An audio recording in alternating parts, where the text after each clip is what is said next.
The entire rear of the hold was gone, the hatch torn away, clouds and sky whipping past at incredible speed. Confused, Claire took a single step forward and saw what the problem was. Konnichiwa no minasama, anata wa genki desu ka? Ski no biohazard no shoujo Sabrina desu.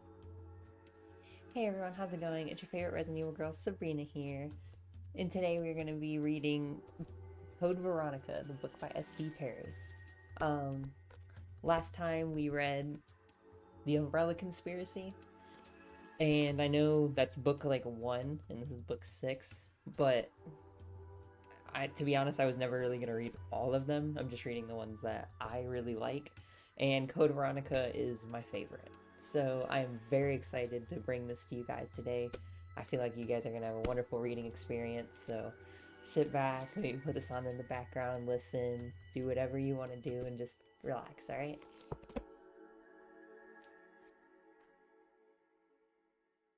Morning, Code Veronica. I want to see you play. We already played Code Veronica. It was, how many months ago was that? We played Code Veronica... Here, I'll tell you.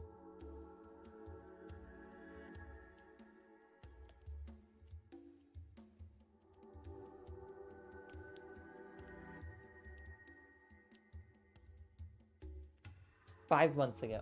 So about 5 months ago, we played through Code Veronica. So if you are interested in watching me play that, I highly recommend you go check that out. Yeah, we played it directly after RE3 Nemesis. Okay. But hello, Machete. How's it going? Welcome to stream. Pleasure to see you as always. Hemostatic medicine. How kind of you. Hello, Tom. How's it going? Welcome to stream. Pleasure to see you as always. Did I do a good Rodrigo there? I tried. I practiced his voice for the past, like, I don't even know how many days, but I have been trying so hard to get, like, a good Rodrigo voice, and it's so difficult for me, because it feels like his voice is, like, the exact opposite of mine. So it's just, like, I have to, like, completely 180 everything I do when I talk to get a good Rodrigo voice. So it's really difficult, but I've been practicing just for you guys. How am I doing? I am doing great. I have a wonderful book to read to you guys today. It's one of my favorite things to do, and yeah, it's pretty good. I also have a pipeline punch monster, so delicious as well.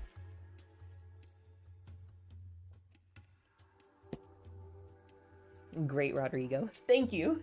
I tried. You actually mean it? Like, it's actually a good Rodrigo? Oh, I'm worried about... I got a paper cut.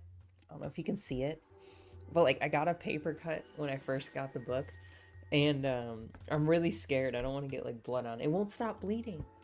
It's like, I'm gonna have to, like, I should have put a band-aid on. That's what I should have done. I didn't even think about that. Ugh. You know what? I'm gonna go put a band-aid on real quick. I don't want to get any blood on.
Much better. Yeah, just like Rev 2, gotta stop the bleeding. That's right, we got a band-aid on now, so no worries there.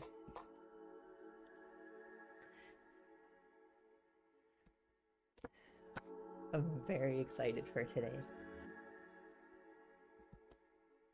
Did you guys like how I read that little excerpt in the beginning instead of like starting right away with the Japanese in the intro? I think that was genius. If you didn't see that, or like you got like an ad or something in the beginning, I highly recommend you just rewind it to the beginning, hear that real quick, and then come back. I won't do anything while you guys do that, so go ahead and do it. I am gonna send out my links though right now.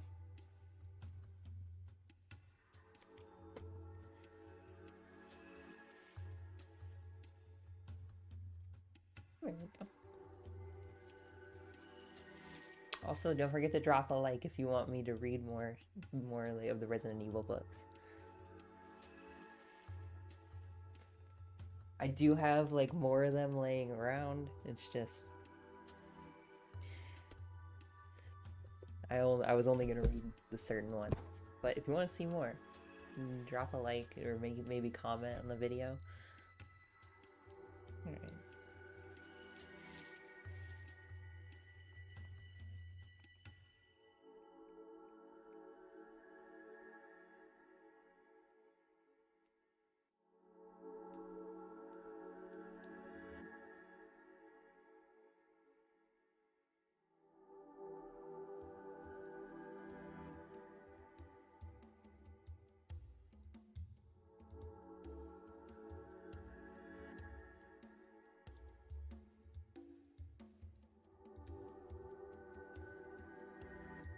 I guess you get an early like today. Ooh, thank you.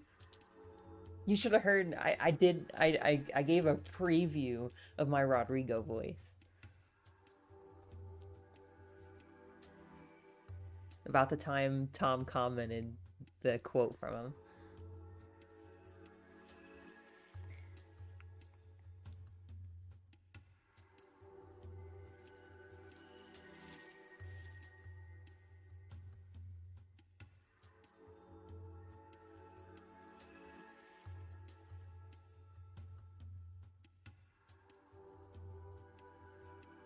Alright. Oh yeah, also, hello Ben, how's it going? Welcome to stream. Pleasure to see you, as always. I don't know if I said that when I read your comment from the beginning. But...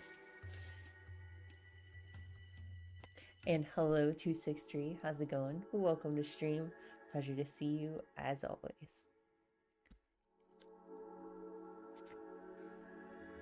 I never got to get behind on that. That's one of my biggest things. Like, I want to, like, I mean, obviously, if there was, like, too many people, I like, couldn't. But I want to make sure I always make you guys feel as welcome here as you guys make me feel. So. The greetings are a very important part of my streams to me.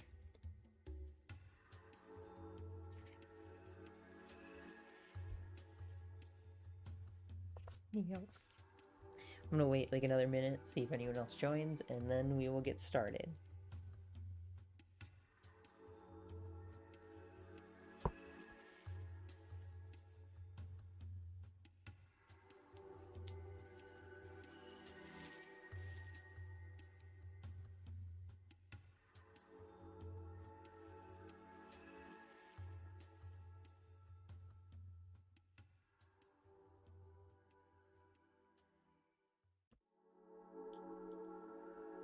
Rockford Island. Here we come. That's right. That's right. Soon we'll be on the wonderful island owned by Umbrella, being attacked by Wesker's men.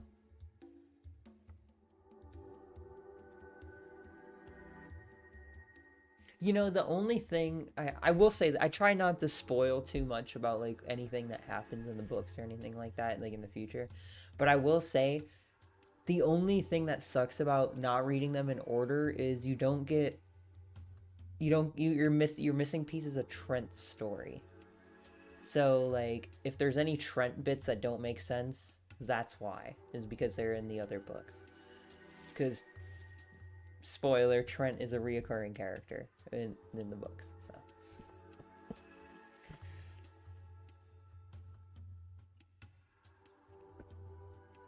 I don't think that's too crazy of a thing to reveal, because you could pretty much get that from even just lightly browsing through any of them. No freaking way, Trent. Yep. Trent is him. Bro is just ahead of everybody. It doesn't matter who it is. But I think you're gonna really like the interactions with Trent in this book. Specifically.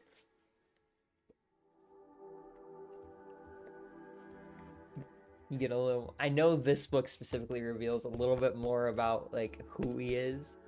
So, you'll like that. Alright.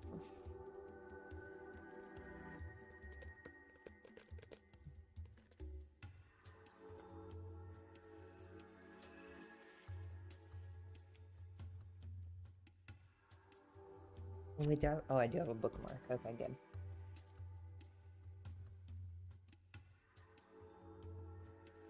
Well, doing good. My reply is late because I'm rewinding and going back and forth between the past and live. Okay. See, that's one of the things, like, that's one of the reasons why I like to have, like, this little intermission period in the beginning of stream. Because you can, like, go back, listen to the intro if you want to, maybe, like, catch up on some, like, my comments on other comments and stuff like that, and just get you some time. This is all just a game to Trent. He's like Jigsaw, watching everything unfold. Is that what you think? Is that your theory? I mean, you only got the you only know what you've seen in the first book, or heard, I should say. But yeah, I'm just wait, you'll see.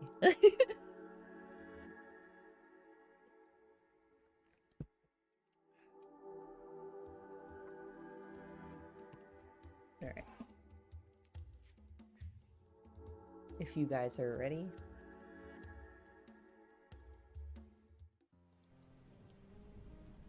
then we can get started.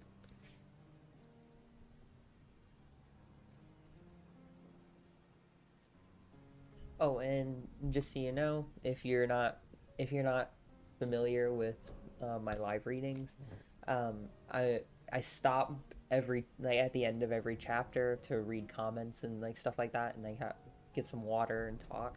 So if you have a comment, I will see it, you know, at the end of the chapter. So, reading time. That's right, Sinister. Hello, welcome to stream. Pleasure to see you as always. Prologue. Faced with his immediate death, surrounded by the diseased and dying as pieces of flaming helicopter rained down from the skies, all Rodrigo Juan Raval could think of was about the girl. That and getting the hell out of the way. She'll die too. Move! He dove for cover behind an unmarked tombstone as the small cemetery rumbled and shook. With a shattering metal sound of high impact, a massive chunk of smoking copter crashed into the far corner of the yard, spraying the nearest rotting prisoners and soldiers with burning fuel. Bright, oily streamers of it splattered across the ground like sticky lava, and when Rodrigo hit the dirt, he felt a tremendous bolt of pain in his gut, two of his ribs cracking against a weed-buried slab of dark marble. The pain was sudden and terrible, paralyzing, but he somehow managed not to pass out. He couldn't afford to. A rotor blade knifed into the dirt barely 2 feet from him, spraying sandy earth into the evening sky. He heard a new chorus of wordless moans, the virus carriers protesting the rain of fire. An infected guard shambled by, his hair blazing like a torch, his eyes sightless and searching. They don't feel it. They don't feel a thing. Rodrigo desperately reminded himself, concentrating on his breathing, afraid to move as the pain edged from shrieking to mere shouting. Not human anymore. The air was thick with dizzying fumes and the smells of rapid decay and burning meat. He heard a few gunshots somewhere else in the prison compound, but only a few. The battle was over, and they had all lost. Rodrigo closed his eyes for as long as he dared, fairly certain that he would never see another sunrise. Talk about having a crappy day. It had all started only 10 days before, in Paris. The Redfield girl had infiltrated HQ admin and put up one hell of a vicious fight before Rodrigo himself had gotten the lucky draw on her. The truth was, he'd been lucky. She'd pulled her piece and come up empty. Yeah, real lucky, he thought bitterly. If he'd known what the immediate future was going to hold, he might have reloaded for her.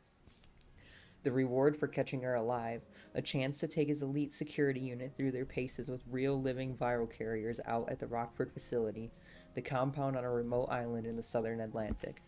The girl would end up a new test subject for the scientist, or maybe bait for her troublesome brother in his Hayseed Stars rebellion. Rodrigo kept hearing rumors about. 17 people had been seriously injured by Redfield's dance through HQ admin, 5 more dead. Most of them were sleazy suits. Rodrigo hadn't given half a shit about any of them, but catching the girl meant he could look forward to a serious pay hike. Umbrella could turn her into a giant neon cockroach for all he cared. They'd certainly done worse. Lucky again, it seemed. He had 10 days to ready his troops, 10 days while the HQ interrogators unsuccessfully questioned the girl. The journey from Paris to Cape Town to Rockford had been cake. The pilots were all top-notch, and the girl had wisely kept her trap shut. All of his men had been psyched for the opportunity, the mood high as they touched down and started prep for the first drills. And then, less than 8 hours after reaching the island, only the second time he'd ever been there, the compound had been brutally attacked by persons unknown, a precision airstrike from out of the blue. Corporate financing, definitely. Razor technology and seemingly unlimited supplies of ammo. The copters and planes had rolled overhead like a thundering black nightmare, the attack well planned and merciless. As far as he could tell, everything was hit. The prison, the labs, the training facility. He thought the Ashford house might have been spared, but he wouldn't bet on it. The strike was devastating enough, but it was almost immediately trumped by what came next. The destroyed Hot Zone lab leaked out half a dozen variations of the T-virus, and a number of experimental BOWs, bioorganics, had escaped. The T-series turned humans into brain-fried cannibals, an unfortunate side effect, but it hadn't been created for people. Though, through the questionable miracles of modern science, most of the new weapon subjects weren't even remotely human, and the virus turned them into killing machines. Chaos had ensued. The base commander, that creepy maniac Alfred Ashford, hadn't done a damn thing to organize, so it had been up to the ranking soldiers to lead. The prisoners were obviously useless, but there had been enough grunts on the ground to launch a tremendously unsuccessful defense and counterattack. His own boys had fallen as quickly as the rest of them, wiped out on their way to the heliport by a trio of OR-1s, the current T-virus breed of choice. All that training lost in a minute or two. The OR-1s were particularly nasty, violently aggressive and extremely powerful. Fortunately, only a few of those escaped, but then a few is all it took. Bandersnatches, the grunts called them, because of the long reach. Funny that his team had been so careful to avoid infection, donning custom filter masks even as the first bombs hit, and yet they were taken out by a form of the virus anyway. At least it was over fast, before they even knew how much trouble they were in, he thought, envying them their hope. He hurt. He was exhausted. He had seen things that he knew would haunt him for the rest of his life, however long that might turn out to be. They were the lucky ones. Rockford had become hell on earth. The man-made virus was a short-lived airborne and had dispersed quickly, only infecting about half the island's population. But the new carriers had promptly chomped down on the most of the other half, spreading the disease. Some had escaped early on, but between the infected and the freed BOWs, getting out had become a bleak option. The entire island was overrun. Maybe that's the way it should be. Maybe we all got what we deserved. Rodrigo knew he wasn't an evil man, but he didn't kid himself. He wasn't exactly one of the good guys either. He turned a blind eye to some very bad shit in exchange for some very good pay, and as much as he'd like to shift the blame around, he couldn't deny his own small part in the apocalypse that now surrounded him. Umbrella had been playing with fire, but even after Raccoon City had gone down, even after the disasters at Caliban Cove and the underground facility, he'd never considered that something might happen to him or his team. Another walking corpse wandered past his temporary shelter, a reasonably fresh shotgun blast where his jaw should have been. Rodrigo instinctively ducked lower and again had to struggle not to pass out, the fresh pain shockingly intense. He'd broken ribs before. This was something else, something internal. Liver laceration, maybe? A sure killer if he didn't get help, assuming his amazingly bad lucky streak held up. He'd bleed out internally before something ate him. His thoughts were wandering. The pain had gone deep. As much as he wanted to rest, there was the girl. He couldn't forget about her. He was close now. So close. One of the guards had knocked her unconscious before she got her physical exam or prison issue, and that had been just before the attack. She should still be in the isolation cell, the underground entrance just past the flaming helicopter debris. Almost finished now, then I can rest. Most of the barely human virus carriers had moved away from the fiery crash, following some primal instinct, perhaps. He'd lost his weapon somewhere along the way, but if he ran behind the standing headstones at the west wall...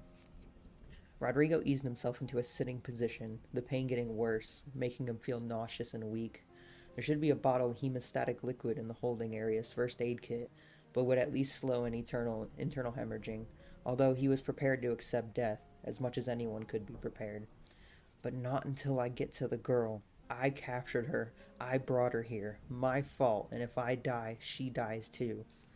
In spite of all the horror he'd witnessed that day, the comrades he'd lost, and the constant gnawing terror of suffering a truly ghastly death, he couldn't stop thinking about her. Claire Redfield had blood on her hands, true, but not on purpose. Not like Umbrella. Not like him. She hadn't killed for greed. She hadn't made him disregard his own conscience for all those years. And having watched his elite team turn into spaghetti by honest-to-God monsters, having spent the afternoon fighting for his life, it had just become clear that trying to bring Umbrella to justice was what good guys did. The girl deserved something for that, even if only not to die alone and in the dark. And it just so happened that he had a set of keys taken from the dead warden's belt loop, one which would surely fit her cell door. Sparks flurried up to the darkening sky from the flaming wreckage, tiny bright insects bursting into nothing, occasionally falling on one of the closer zombies and sizzling into their gray flesh before dying out. They didn't care. Rodrigo gritted his teeth and stumbled to his feet, aware that the young Claire probably wouldn't last 10 minutes on her own, knowing that he meant to give her the chance. It was the least he could do. It was simply the only thing left. And that was the prologue. What do you guys think of Rodrigo's, struggle? Oh, the background is fire. Thank you. I'm glad you like it. I wanted to change it up from, because the other one was, Umbrella themed, because we're reading the Umbrella Conspiracy. It's it's perfect. Whereas at this one, I'm like, Code Veronica has a totally different vibe than, like some of the other Resident Evil games. It has more of that, creepy haunted house feel to it. So I wanted to grab a picture that conveyed that exact feeling. And what better than this? So I'm very glad you noticed that. Thank you. They're not even giving our boy Rodrigo a second to catch his breath. Right? Yeah, it's ruthless. Rodrigo lost as many guys in a single paragraph as Chris did over the entire franchise. Yeah. Chris, I don't want to hear it. I want to see you in the bar drinking an RE6 because you're sad that Finn died. Come on. Bro's built like a Duralumin case. He can make it.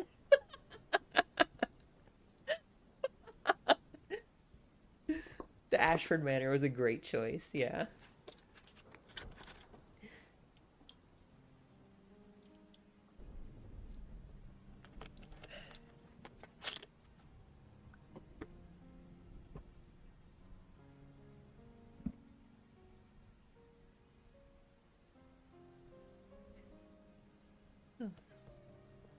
But yeah, that prologue alone is just so legendary, in my eyes. It's just Rodrigo's the GOAT for real. Bro deserved to be at Chronicles. There was no reason to exclude him. It was insulting, to say the least.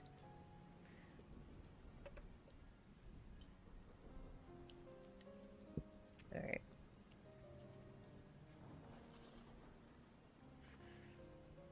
Chapter 1. Claire's head hurt. She'd been half dreaming, remembering things, until the faraway sound of thunder crowded through the dark, pulling her closer to wakefulness. She dreamed about the insanity that had become her life over the past few months, and even though an almost conscious part of her knew it was reality, it still seemed too incredible to be true. Flashes of what happened in the post-viral Raccoon City kept rising up. The images of the inhuman creature that had stalked her and the little girl through the devastation. Memories of the Birkin family, the meeting of Leon, of praying that Chris was all right. Thunder again, louder, and she realized that something was wrong, but couldn't seem to wake up, to stop remembering. Chris. Her brother had gone underground in Europe, and they had followed, and now she was cold and her head hurt and she didn't know why. What happened? She concentrated, but it would only come in pieces, pictures and thoughts from the weeks since Raccoon City.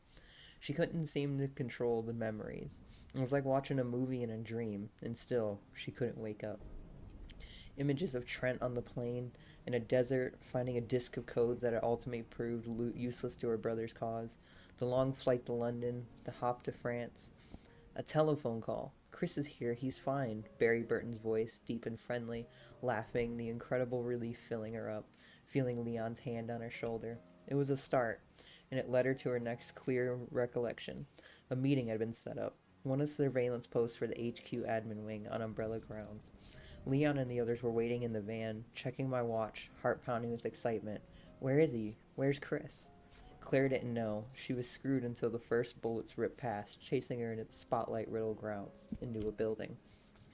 Running through the corridors, deafened by the rattle of automatic weapons and the helicopter outside running, bullets chirping close enough to send sharpened silvers of floor tile into the meat of her calves, and an explosion, armed soldiers writhing in the blast's fury, and I got caught. They held her for over a week, trying everything they could do to make her talk. She'd talk, too, about going fishing with Chris, political ideology, her favorite bands. When it came down to it, she didn't know anything vital. She was looking for her brother, and that was all. She somehow managed to convince them that she didn't know anything important about Umbrella. It probably helped that she was 19 and looked about as deadly as a Girl Scout.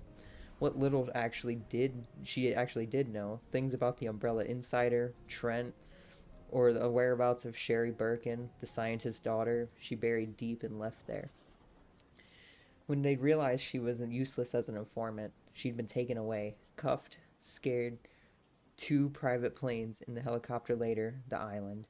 She didn't even see it. They'd put a hood over her face, the stifling blackness only adding to her fear.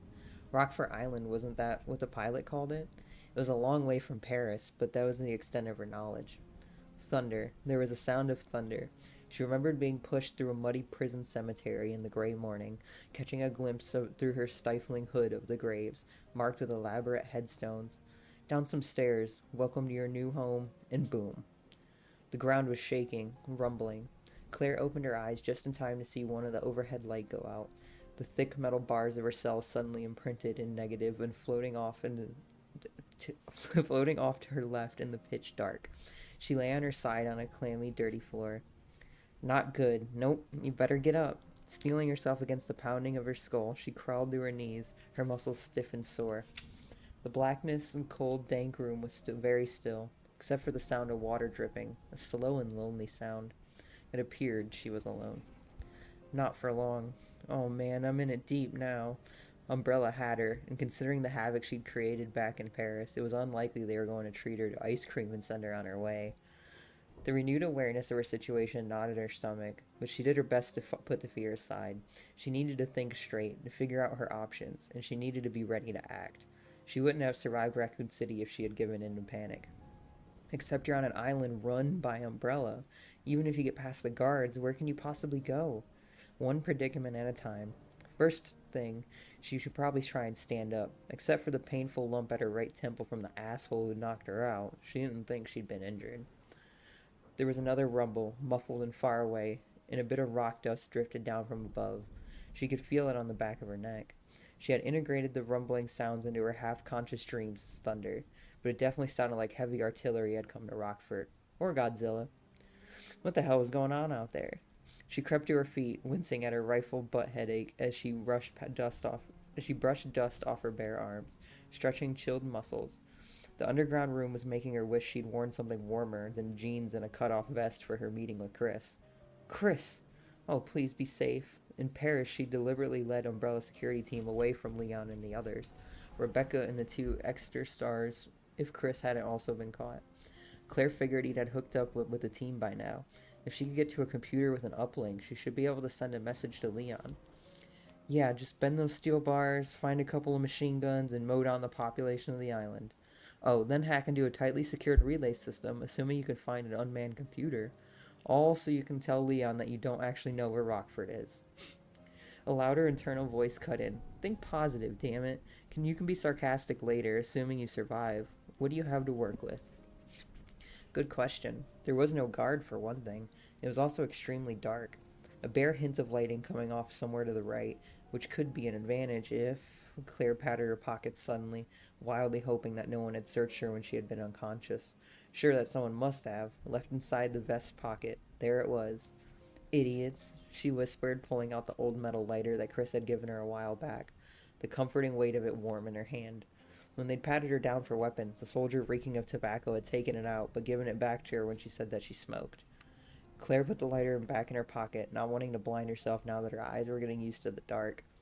There was enough ambient light for her to make out most of the small room, a desk and a couple of cabinets directly across from her cell, an open door to the left, the same door she'd entered by, a chair and some miscellaneous crap stacked off to the right. Okay, good. You know the environment. What else you got? Thankfully, her inner voice was a lot calmer than she was. She quickly went through her other pockets, turning up a couple of ponytail elastics and 2 breath mints and a crumpled roll. Terrific. Unless she wanted to take on the enemy with a very small, refreshingly peppermint slingshot, she was out of luck. Footsteps in the corridor outside the cell room coming closer. Her muscles tensed and her mouth went dry. She was unarmed and trapped, and by the way, in the way a few of those guards had been looking at her on the transport. Bring it on. I'm unarmed, maybe, but not defenseless. If someone meant to assault her, sexually or otherwise, she'd make a point of doing some major damage in return. She was going to die anyway. She didn't plan on going out alone. Thump, thump. There was only one person out there, she decided, and whoever it was, he or she was hurting. The steps were erratic and slow, shuffling, almost like, no way. Claire held her breath as the lone male figure stepped hatingly into the room, his arms out in front of him. He moved like one of the virus zombies, like a drunk reeling and unsteady, and immediately staggered for the door to her cell. Reflexively, Claire backed away, terrified at the implications. If there had been some kind of viral outbreak on the island, at her best she'd end up starving to death behind bars. And Jesus, another spill? Thousands had died in Raccoon City. When would Umbrella learn that their insane biological experiments weren't worth the cost? She had to see. If it was a drunk guard, at least he was alone. She might be able to take him, and if it was a carrier, she was safe for the moment. Probably. They couldn't operate doors, or at least the ones in Raccoon hadn't been able to. She took out the lighter, flipped the top, and thumbed the wheel. Claire recognized him instantly and gasped, taking another step back. Tall and well-built, Hispanic perhaps, a mustache and dark, merciless eyes. It was the man who'd caught her back in Paris, who'd escorted her to the island. Not a zombie, and at least there's that. Not much of relief, but she'd take whatever she could get. She stood for a moment frozen, not sure what to expect. He looked different, and it was more than the dirt smeared on his face or the small bloodstains on his white t-shirt. It was as though there had been some fundamental internal change, the way his expression was set. Before, he'd looked like a stone killer. Now she wasn't sure. And when he reached into his pocket and pulled out a set of keys, she'd prayed that he'd change for the better. Without a word, he pulled the cell door open and blankly met her gaze before jerking his head to one side, the universal sign for get out, if there was such a thing. Before she could act, he turned and staggered away, definitely injured from the way he held his gut with one hand. There was a chair between the desk and the far wall. He sat down heavily and picked up a small bottle from the desktop with blood-stained fingers. He shook the bottle, about the size of a small spool of thread, before weakly throwing it across the room, muttering to himself, "Perfect." The presumably empty bottle clattered across the cement floor, rolling to a stop just outside the cell. He glanced in her direction tiredly, his voice thick with exhaustion. "Go on. Get out of here." Claire took a step towards the open cell door and hesitated, wondering if it was some kind of trick. Being shot to escape crossed her mind, and didn't seem all that far-fetched, considering who he worked for. Still, she clearly remembered the look on his eyes when she'd shoved that gun in when he'd shoved that gun in her face, the cold sneer that twisted his mouth. She cleared her throat nervously, deciding to probe for an explanation. What are you telling me exactly? You're free, he said, muttering to himself again as he sank deeper into the chair, chin lowering to his chest. I don't know. Might have been some kind of special forces team. Troops were all wiped out. No chance of escape. He closed his eyes. Her instincts told her that he really meant to let her go, but she wasn't going to take any chances. She stepped out of the cell and picked up the bottle he'd thrown, moving very slowly, watching him carefully as she approached. She didn't think his wounded act was a fake. He looked like hell, an ashy white pallor over his dark skin, like a transparent mask. He wasn't breathing all that evenly either, and his clothes smelled like sweat and chemical smoke. She glanced at the bottle, an empty syringe vial with an unpronounceable name on the label, catching the word hemostatic in the fine print. Hemo was blood? Some kind of bleeding stabilizer? Maybe an internal injury. She wanted to ask him why he was releasing her, but the situation was outside. Where should she go? But she could see that he was on the verge of passing out, his eyelids fluttering. I can't just walk out, not without trying to help him. Screw that. Go now. He might die. You might die. Run for it. The internal dispute was brief, but her conscience triumphed over reason, as usual. He obviously hadn't set her loose because of some personal affinity, but whatever the reason, she was grateful. He hadn't have to let her go, but he'd done it anyway. What about you? She asked, wondering if there was anything she could do for him. She certainly couldn't carry him out, and she was no medic. Don't worry about me, he said, raising his head to glare at her for a second, sounding irritated that she'd even brought it up. Before she could ask him what had happened outside, he lost consciousness, his shoulders slumping, his body growing still. He was breathing, but without a doctor, she wouldn't want to bet on how long. The lighter was getting hot, but she endured the heat long enough to search the small room, starting with the desk. There was a combat knife thrown casually on the blotter, a number of loose papers. She saw her own name on one of them, scanned the document while fixing the knife sheath to her waistband. Claire Redfield, prisoner number WKD-4496. Date of transfer, blah blah blah, escorted by Rodrigo Juan Raval, 3rd Security Unit CO, Umbrella Medical, Paris. Rodrigo, the man who'd caught her and set her free, and now appeared to be dying right in front of her. She couldn't do anything about it either, not unless she could find help. Which I can't do down here, she thought, snapping the overheated lighter closed after she finished the rest of her search. Nothing but junk, mostly. A trunk of musty prisoner uniforms, endless stacks of paperwork stuffed into the desk. She'd found the pair of fingerless gloves they'd taken from her, and old riding gloves, and put them on. Grateful for the minor warmth they provided, all she had to defend herself with was the combat knife, a deadly weapon in the right hands, which, unfortunately, hers weren't. It's a gift horse, don't complain. 5 minutes ago you were unarmed and locked up. At least now you have a chance. You should just be happy that Rodrigo didn't come down here to put you out of your misery. Still, she pretty much sucked at knife play. After a brief hesitation, she quickly patted Rodrigo down, but he wasn't carrying. She did find a set of keys, but didn't take them, not wanting to carry anything that might draw someone's attention by jangling at the wrong moment. If she needed them, she could come back.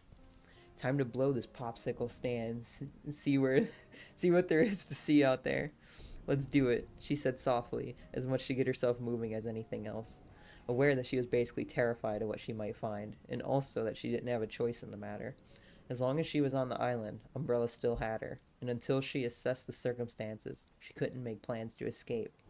Holding the knife tightly, Claire stepped out of the cellar room, wondering if Umbrella's madness would ever end.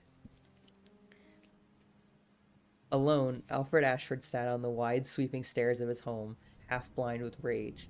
The destruction had finally ceased raining down from the skies, but his home had been damaged. Their home. It had been built for his grandfather's great-grandmother, the brilliant and beautiful Veronica, God rest her soul, on the isolated oasis that she named Rockfort, where she had made a magical life for herself and her progeny over the generations. And now, in the blink of an eye, some horrible fanatic group had dared to try and destroy it. Most of the second-floor architecture had been warped and twisted, doors crushed shut, only their private rooms left whole. Uncouth, uncultured miscreants. They can't even fathom the measure of their own ignorance. Alexia was weeping upstairs, her delicate rose of a heart surely aching with the loss. The mere thought of her sister's pain fueled his rage to greater intensity, making him want to strike out. But there was no one to submit his anger. All of the commanding officers and chief scientists dead, even his own personal staff. He watched it happen from the safety of the private mansion's secret monitor room, each tiny screen telling a different story of brutal suffering and pathetic incompetence. Almost everyone had died, and the rest had run like frightened rabbits. Most of the island's planes were already gone. His personal cook had been the only survivor in the common receiving mansion, but she'd screamed so much that he himself had been forced to shoot her. We're still here, though, safe from the unwashed hands of the world. The Ashfords will survive and prosper, to dance on the graves of our adversaries, to drink champagne from the skulls of their children. He imagined dancing with Alexia, holding her close, waltzing to the dynamic music of their enemies' tortured screams. It would be nothing short of bliss. His twin's gaze locked to his, sharing the awareness of their superiority over the common man, over the stupidity of those who sought to destroy them. The question was, who had been responsible for the attack? Umbrella had many enemies, from legitimate rival pharmaceutical companies to private shareholders. The loss of Raccoon City had been disastrous for the market. To the few closest competitors of White Umbrella, their covert bioweapons research department. Umbrella Pharmaceutical, the brainchild of Lord Oswald Spence. Sorry, I think of dude's name Earl. Of Lord Oswald Spencer and Alfred's own grandfather, Edward Ashford, was extremely lucrative, an industrial empire, but the real power lay with Umbrella's clandestine activities, the operations of which had become too vast to remain purely unnoticed, and there were spies everywhere. Alfred clenched his fists, frustrated, his entire body a live wire of furious tension, and was suddenly aware of Alexia's presence behind him, a trace of gardenia in the air. He'd been so intent on his emotional chaos that he hadn't even heard her approach. "You mustn't let yourself despair, my brother," she said gently and stepped down to sit beside him. "We will prevail. We always have." She knew him so well, and she'd been away from the Rockford all those years ago. He'd been so lonely, so afraid that they might lose some of their special connection. But if anything, they were closer now than ever before. They never spoke about their separation, about the things that had happened after the experiments at the Antarctic facility. Both of them just happy to be together, that they would say nothing to spoil it. She felt the same way, he was certain. He gazed at her for long seconds, soothed by her graceful presence, astounded as always by the depths of her beauty. If he hadn't heard her weeping in her bedroom, he wouldn't have known that she'd shed a tear. Her porcelain skin was radiant, her sky-blue eyes clear and shining. Even today, this darkest of days, the very sight of her gave him such pleasure. "What would I do without you?" Alfred asked softly, knowing that the answer was too painful to consider. He'd gone half mad with loneliness when she'd been away, and sometimes still had strange episodes, nightmares that he had alone. And Alexia had left him. It was one of the reasons he encouraged her never to leave their heavily secured private residence, located behind the visitor mansion. She didn't mind. She had her studies and was aware that she was too important, too exquisite to be admired by just anyone, quite content to sustained by her brother's affections, trusting him to be her sole contact with the outside world. If only I could stay with her all the time, just the two of us hidden away. But no, he was an Ashford, responsible for the Ashford stake in Umbrella, accountable for the entire Rockford compound. When their basically incompetent father, Alexander Ashford, had gone missing some 15 years before, the young Alfred had stepped up to take his place. The key players behind Umbrella's bioweapons research had tied him to keep him out of the loop, but they only because he intimidated them, cowed by them by the natural supremacy of his family name. Now that they sent him regular reports, respectfully explaining the decisions they made on his behalf, making it clear that they would get in touch with him immediately if the need arose. "I suppose I should contact them, tell them what's happened." He's always left those matters to his personal secretary, Robert Dorson, but Robert had left his service some weeks before to join the other prisoners, after expressing a bit too much curiosity about Alexia.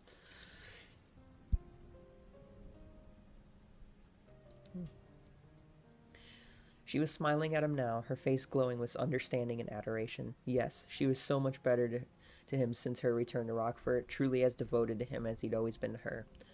"You'll protect me, won't you?" she said, not a question. "You'll find out who did this, and then show them what the ones get for trying to destroy a legacy as powerful as ours." Overcome with love, Alfred reached out to touch her, but stopped short, all too aware that she didn't like physical contact. He nodded instead, some of his rage returning as he thought of someone trying to harm his beloved Alexia. Never, not as long as he lived, would he allow that to happen. Yes, Alexia, he said passionately. I'll make them suffer, I swear it. He could see in her eyes that she believed him, and his heart filled with pride just as his thoughts turned to the discovery of their enemy. An absolute hatred for Rockfort's assailants was growing inside him, for the stain of weakness they had tried to paint on the Ashford name. I'll teach them regret, Alexia, and they'll never forget the lesson. His sister relied on him. Alfred would die before letting her down. Alright. And that was the end of that chapter.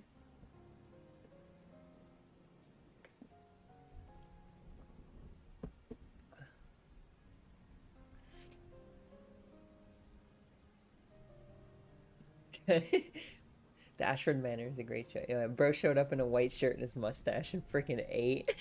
Ate with no crumbs. It's canon for the Code Veronica theme to start blaring whenever Claire starts running. How can someone tell the difference between an earthquake and Chris? They're pretty much the same power level. Rodrigo has played an Elder Scrolls game before. He knows to let the pro tag out of jail. Don't worry, Claire, the CV knife is OP. Well, I think it's funny that, like, it is so strong, but then she's like, I'm terrible with knife play.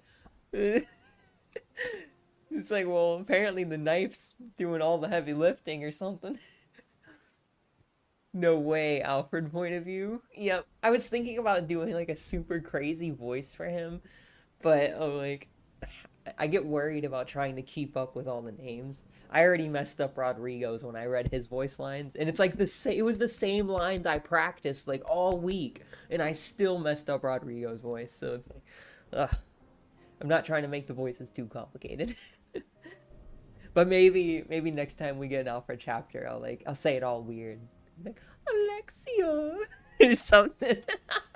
I might do it. I don't know. They're not ready for Alfred's fully upgraded S75 sniper. Nope. Alfred playing toy soldiers from his little safe room. The Alexia voice is peak too. Oh, really? Thank you. Her voice, I think is pretty easy for me to do. Alfred is good. You can tell it's his goofy, Okay, good. And it's like, and they have like that accent too, so it's like I was trying to get that, but like I'm so bad at doing that. Pretty much, I guess you can just wrap up this whole like little section right here of me talking of just, yeah, the voices are hard sometimes, but I'm trying my best. Thank you for the hearts, by the way. I really appreciate that. Thank you. There's so many of them. Oh my gosh. Thank you, guys.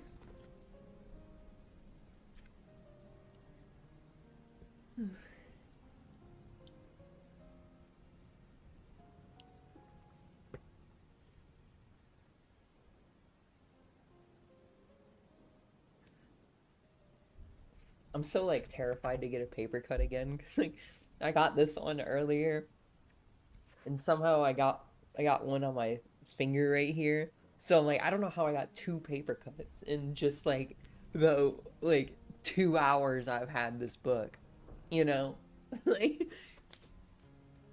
so.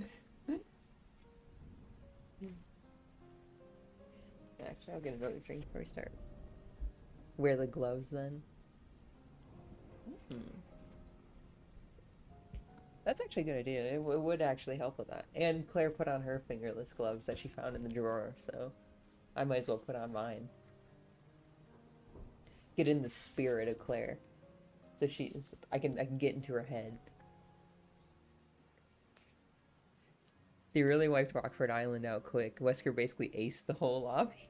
Yeah, bro got the tac nuke like way too quick. The fucking alarm going off for the tac nuke in Modern Warfare 2.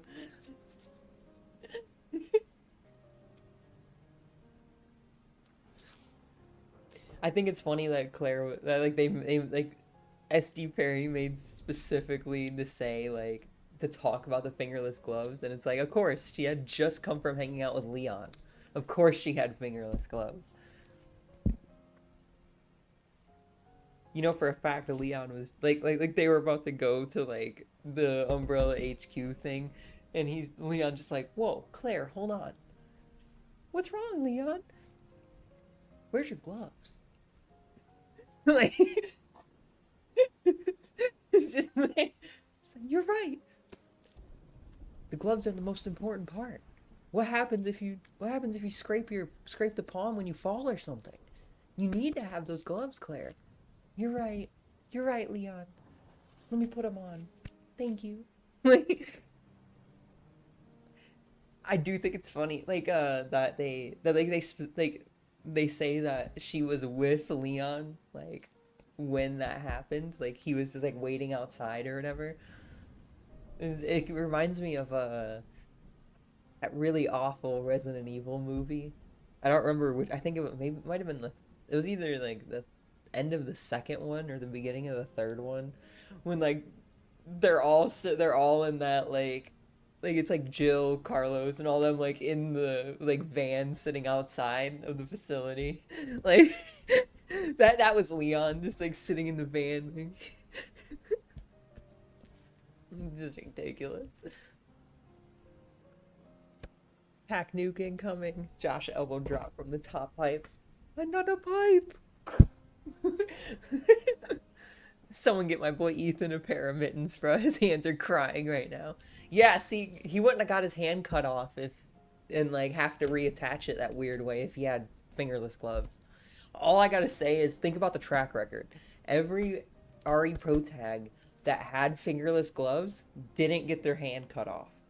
But the one that didn't have the fingerless gloves, God forbid, his hand got cut off. Is there a correlation? Sounds like it. I don't know, I'm just saying. Just saying.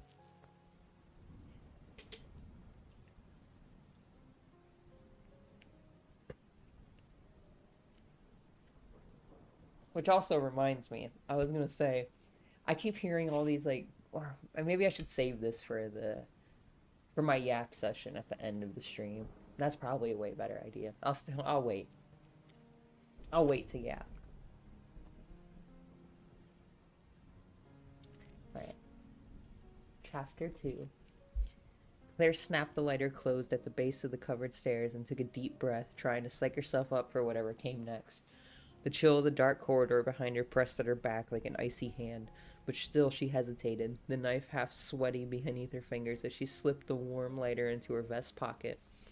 She wasn't particularly looking forward to ascending into the unknown, but she had nowhere else to go, not unless she meant to go back to the cell. She could smell oily smoke, and she guessed that the flickering shadows at the top of the wide cement steps meant fire. But what's up there? This is an Umbrella facility. What if it was like Raccoon City? What if the attack on the island had unleashed a virus or some kind of animal abominations that Umbrella kept creating? Or was Rockford only a prison for their enemies? Maybe the prisoners had rioted. Maybe things had only been bad from Rodrigo's point of view. Maybe you could walk up the goddamn stairs and find out instead of guessing all day? Her pulse thumping, Claire forced herself to take the first step up, vaguely wondering why movies always made it seem so easy to bravely throw oneself into probable danger. After Raccoon, she knew better. Maybe she didn't have much of a choice about what she had to do, but it didn't mean that she wasn't scared.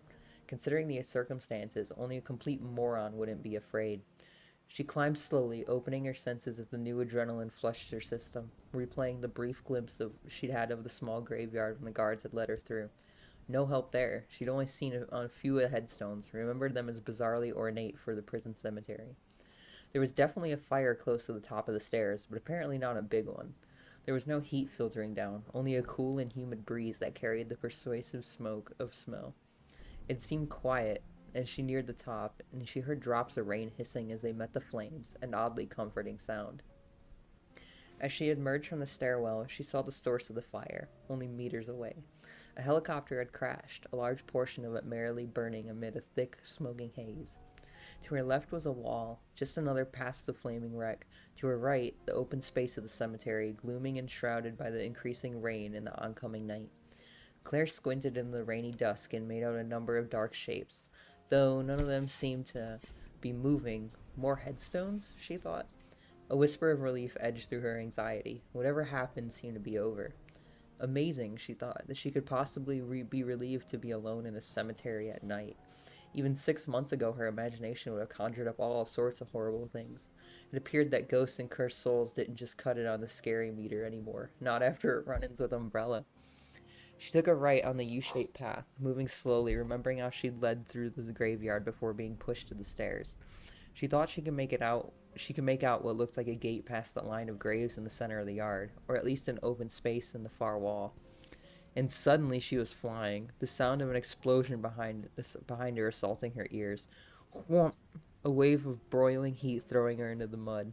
A wet twilight was suddenly brighter, the reek of burning chemicals stinging her nose and eyes. She landed without grace, but managed not to stab herself with the combat knife, all of it happening so fast that she barely had time to register confusion. Don't think I'm hurt. Helicopter's fuel tank must have blown. Ugh. Claire was on her feet instantly, the soft, pitiful, unmistakable moan inspiring the near panic of action, the sound joined by another, and another. She spun around and saw the first one stumbling toward her from what was left burning in the helicopter. A man. His clothes and hair on fire, the skin of his face blistering and black. She turned again and saw two more of them crawling up from the mud, their faces a sickening gray-white, their skeletal fingers grasping in her direction, clutching air as they reeled toward her. Shit! Just as in Raccoon, Umbrella's viral synthesis had effectively turned them into zombies, stealing their humanity and their lives. She didn't have time for disbelief or dismay, not with three of them closing in, not when she realized that there were others further along the path. They staggered out from the shadows, slack, brutalized faces all turning slowly towards her, mouths hanging open, their gazes blank and unchanging. Some wore shreds of uniforms, camo or plain gray. Guards and prisoners? There had been a spill after all. Oh. The overlapping cries... The overlapping cries at Toma is the great longing, each plaintive wail that of a starving man looking at a feast. God damn Umbrella for what they'd done. It was beyond tragic, the transformation of human into mindless dying creatures, decaying as they walked. The inevitable fate of each virus carrier was death, but she couldn't let herself mourn for them. Not now, her pity limited by the need to survive. Go, go, go, now! Her assessment and analysis lasted less than a second, and when she was moving, no plan except to get away. With the path blocked in both directions, she leaped for the center of the graveyard, clambering over the marble slabs that marked the resting places of the true dead.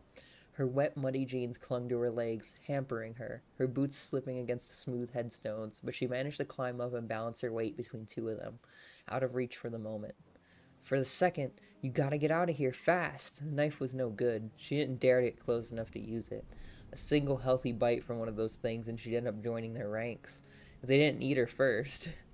The one with the blackened face was nearest, his hair melted away, part of the shirt still smoldering.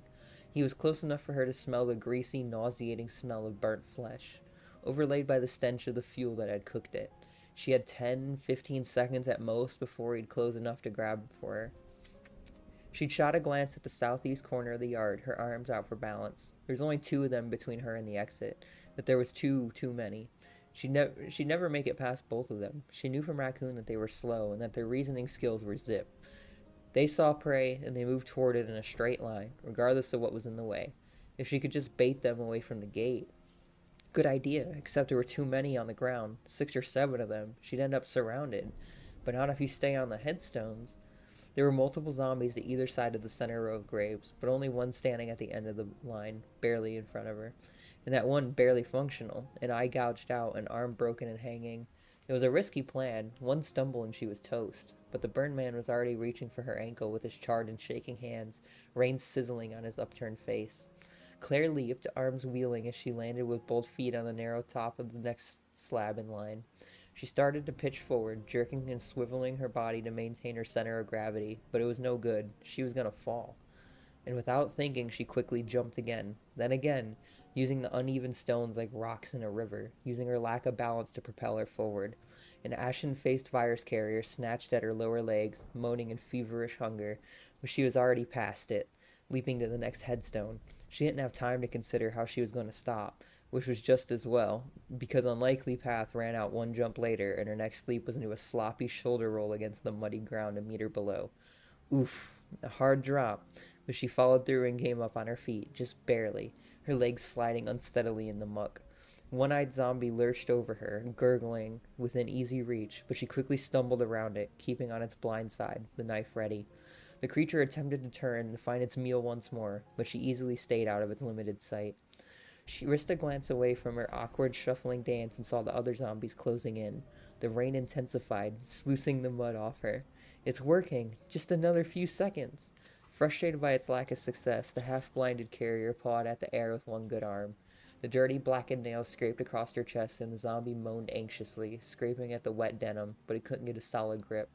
God, it's touching me! With a wordless cry of fear and disgust, Claire slashed out with a knife, deep, nearly bloodless cuts opening up across its wrist. The zombie continued to clutch at her, obvious to the damage she was doing, but it staggered closer, and Claire decided that it was time to leave. She pulled her arms back, hands fisted, and then drove them forward into the creature's chest, pushing as hard as she could. She turned again to the center line of graves as the creature fell backward, others much closer now. How she'd managed to climb back up so quickly she didn't know. 1 second she was on the ground, the next she was on top of beveled granite. She saw that the exit was clear, the zombies now loosely grouped near the west wall. Her hopping second journey along the headstones was only slightly more controlled than the first, each like a leap of faith that she wouldn't slip and seriously injure herself. The rain was tapering off, and she could hear the wet, sucking sounds of their plodding, slow-motion chase clearly. Unless one of them suddenly remembered how to jog, they were too far away to catch up to her. Now I just have to pray that the door isn't secured, she thought dizzily, jumping down from the last headstone. The gate was standing open, but the door just past it wasn't. If it turned out to be locked, she was probably doomed. 3 giant strides from where she landed, she was through the gate, reaching for the handle of the deadened metal door. The exit set into the stone wall. It clicked open smoothly as she held the knife ready, hoping that if there were more carriers on the other side, at least the odds might be better. Behind her, the chemical cannibals lamented their loss, moaning loudly as she stepped through. Some kind of courtyard, piled with pieces of random wreckage, overlooked a low guard tower. There was an overturned transport vehicle to her left, a low fire burning inside. The night was coming on quickly, but the moon was also rising, either full or close to it. When she secured the door behind her, she could see there was no immediate danger. No zombies headed toward her anyway. There were several bodies strewn about, none of them moving, and she mentally crossed her fingers that at least one of them had a gun and some ammo. A brilliant light snapped on, a spotlight on the guard tower, the force of it instantly blinding her, and as she instinctively looked away, the whining chatter of automatic fire broke out, bullets splashing in the mud at her feet. Blind and panicked, Claire dove for cover, the random thought that she might have been better off in that cell repeating itself through her terror.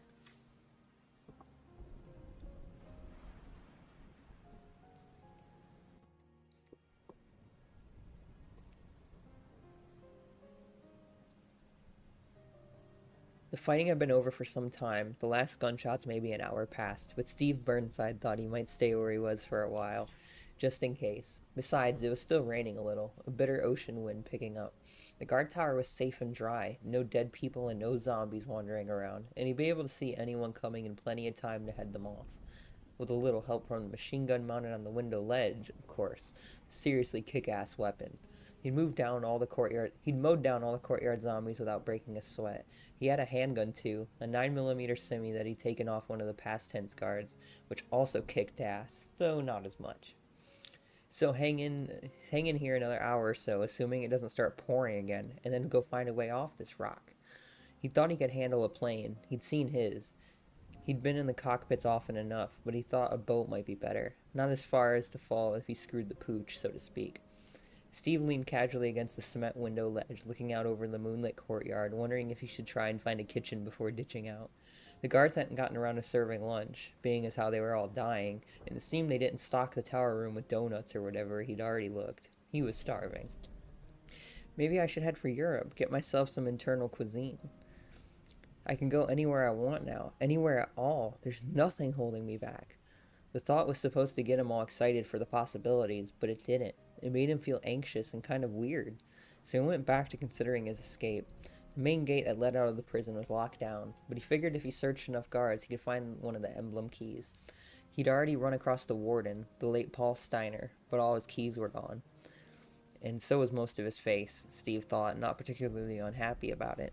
Steiner had been a serious dick, strutting around like he was King Turd of Ship Mountain, always smiling when another prisoner got let off to the infirmary, and nobody ever came back from the infirmary. Snick. Steve froze, staring at the metal door straight across the tower. The graveyard was on the other side, and he knew for a fact it was full of zombies. He'd seen the look right after plugging the courtyard corpses. Jesus, could they open doors? They were walking vegetables, mush brains. They weren't supposed to be able to open doors. And if they couldn't do that, what else were they capable of? Don't panic. You've got the machine gun, remember? All of the prisoners were dead, and if it was a person, he or she was no friend of his. And if it wasn't human, or a zombie, you'd be putting it out of its misery. Either way, he wasn't going to hesitate, and he wasn't going to be afraid. Fear was for pussies. Steve grabbed for the searchlight handle with his right hand, his left hand already on the trigger guard of the heavy black rifle. As the door swung open, he swallowed dryly and snapped the light on, firing as soon as he had the target pinned down. The weapon rattled out of steam and bullets, the handle jouncing against his hand, rounds kicking up in a tiny fountain of mud. He caught a glimpse of something pink, a shirt maybe, and then his target was diving out of the line of fire. He was moving way too fast to be one of the cannibals. He'd heard about some of the monsters Umbrella had cooked up, and a machine gun or not, he hoped to God he wasn't about to meet one of them. I'm not afraid. I'm not. He tracked right with the searchlight and kept firing, a sudden anxious sweat on his brow. The person or thing that was behind the protruding wall near the base of the tower, out of sight, but he couldn't kill it. He could at least scare it away. Cement chips flew the high-intensity beam illuminating the lower half of the dead prison guard, mud and debris, but no target. And there was a lightning flash of motion from behind the wall, a glimpse of a pale, upturned face. Bam, bam, bam! And the searchlight shattered. White-hot chunks of glass sprang across the tower room floor. Steve let out an involuntary yell as he jumped back from the machine gun. Somebody was shooting at him, and he didn't care if it was pussy. He was about to shit his pants. Don't shoot, he shouted, his voice breaking. I give. It was dead silent for a few seconds, and then a cool female voice came out of the dark, low and somehow amused. Say, uncle. Steve blinked uncertainly and confused, and then remembered how to breathe again, feeling his cheeks go red as fear fell away. I give. That was totally lame. So much for first impressions. I'm coming down, he said, relieved that his voice didn't break this time, deciding that anyone who could make a joke after being shot couldn't be all bad. If she was the enemy, he had the 9mm. But friendly or not, there was no way he was going to ask her not to shoot again, and that would make him look worse. And it's a girl, maybe a pretty one. He did his best to ignore the thought, no point in getting his hopes up. For all he knew, she was 98, bald, and smoked cigars. Even if she wasn't, even if she was a total hottie, he didn't want to end up taking responsibility for any life besides his own. Screw that shit. He was free now. Having someone count on you was almost as bad as having to depend on others. The thought was uncomfortable, and he pushed it aside. Anyway, the circumstances weren't exactly romantic. What, with a bunch of diseased monsters running wild and death around every corner? Gross, slimy death, too. The kind with maggots and pus. Steve took the steps to the courtyard 2 at a time, his eyes adjusting to the post-searchlight dark as he stepped out to meet her. She stood in the center of the courtyard, a gun in hand, and as he got closer, it was all he could do not to stare. She was muddy and wet and about the most beautiful girl he'd ever seen. Her face like a model's, big eyes and fine, even features, reddish hair and a dripping ponytail. An inch or two shorter than him, and about the same age. He thought he'd be 18 in a couple of months, but she couldn't be much older. She wore jeans, boots, and a sleeveless pink vest over a tight black tee, her flat stomach showing, the entire outfit accentuating her lean, athletic body. And although she looked tired and weary, her gray-blue eyes sparkled brightly. Say something cool. Play it cool, no matter what. Steve wanted to tell her he was sorry about firing at her, to tell her who he was and what had happened during the attack, to say something suave and worldly and interesting. You're not a zombie, he blurted, inwardly cursing even as it came out. Brilliant. No shit, she said mildly, and he suddenly realized that her weapon was pointing at him. She even held it low, but she was definitely aiming it. Even as he froze, she took a step back and raised the gun, watching him closely, her finger under the trigger guard and the muzzle only inches from his face. And who the hell are you? The kid smiled. If he was nervous, he was doing a good job of not letting it show. Claire didn't take her finger off the trigger, but she was already half convinced that he was no threat to her. She'd shot out the light, but he could easily have strafed the yard and taken her down. Relax, beautiful, he said, still smiling. My name's Steve Burnside. I'm... I was a prisoner here. Beautiful? Oh, great. Nothing annoyed her more than being patronized. On the other hand, he was obviously younger than her, which probably meant he was just trying to assert his maleness, to be a man rather than a boy. In her experience, there were a few things more obnoxious than someone trying to be something they weren't. He looked her up and down, obviously checking her out, and she took another step back, the gun unwavering.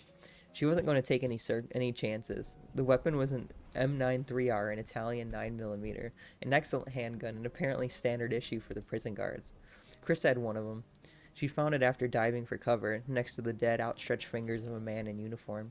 And if she shot the young Mr. Burnside with it at this range, most of his hands and face would be on the ground. He looked like an actor she had seen before, the lead in the movie about the sinking ship. The resemblance was striking. I'm guessing you're not from Umbrella either, he said casually. I'm sorry about opening up on you like that, by the way. I didn't think there was anyone else alive around here. So when the door opened, he shrugged. Anyway, he said, cocking his eyebrow, obviously trying to be charming. What's your name? There was no way Umbrella had hired this kid. She was more sure of it than with each word out of his mouth. She slowly lowered in semi-automatic, wondering why Umbrella would want to imprison someone so young. They wanted to imprison you, remember? She was only 19. Claire Redfield, she said.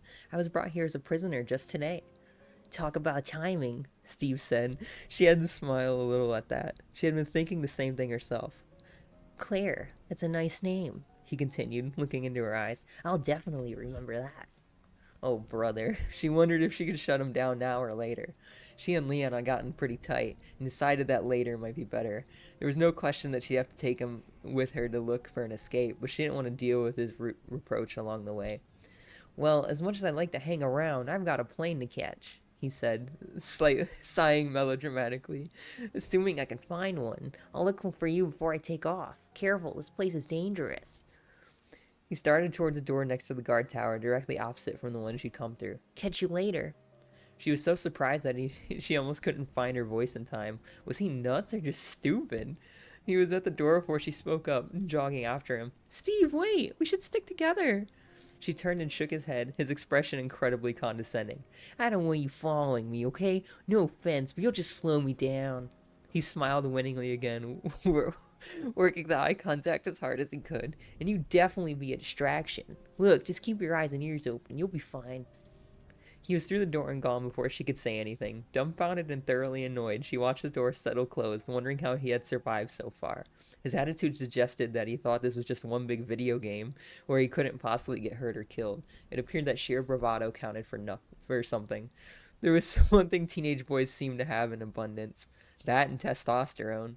If being perceived as cool was his main concern, he wasn't going to make it very far. She had to go after him. She couldn't leave him to die. The terrible, lonely, ferocious sound that suddenly shattered the still night was one she'd heard before, in Raccoon City, and it was coming from behind the door that Steve had just gone through. There was no mistaking it for anything else. A dog, infected by the T-virus, turned from a domestic animal into a ruthless killer. After a fast search of the dead guards in the courtyard, she had 2 more full clips and part of a third. As ready as she was going to get, Claire took a few deep breaths and then slowly pushed the door open with a 9mm barrel, hoping that Steve would stay luckily until she found him. And that, by meeting him, her own luck hadn't just taken a serious turn for the worst. Alright. That's the end of chapter 2. I love this book. That's all I gotta say. 10 out of 10, and we haven't even met Steve. Thank you. Ash Ketchum was the one that made me wear fingerless gloves. I wore fingerless gloves as a kid because of Ash. Oh, okay. Zombies about to pop out of the graves, thriller style, as Chris moonwalks in with the red jacket.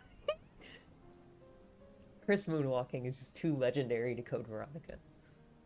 Chemical Cannibals goes hard. That's what I was saying. Like, I've seen that, and I'm just like, I forgot that was in here. Chemical Cannibals is crazy. It's like a band name or something. It'd be like a crazy metal band. It's just like Chemical Cannibals. Steve was just so nonchalant about everything. Steve was beginning to feel that burning passion inside. Ain't no way she mentioned the Leo haircut. Yep. Excellent Steve voice. Thank you. Thank you so much. At first, like, I read like the first couple of his lines and I forgot to like do the voice. And then like, I was like, wait a minute. I don't even have to change my voice. I just have to like give it like a annoying like sound. And it was perfect. Which I have to say, if you're a Steve hater, go find another YouTube channel. Steve is precious to us. Steve is precious. You just slow me down.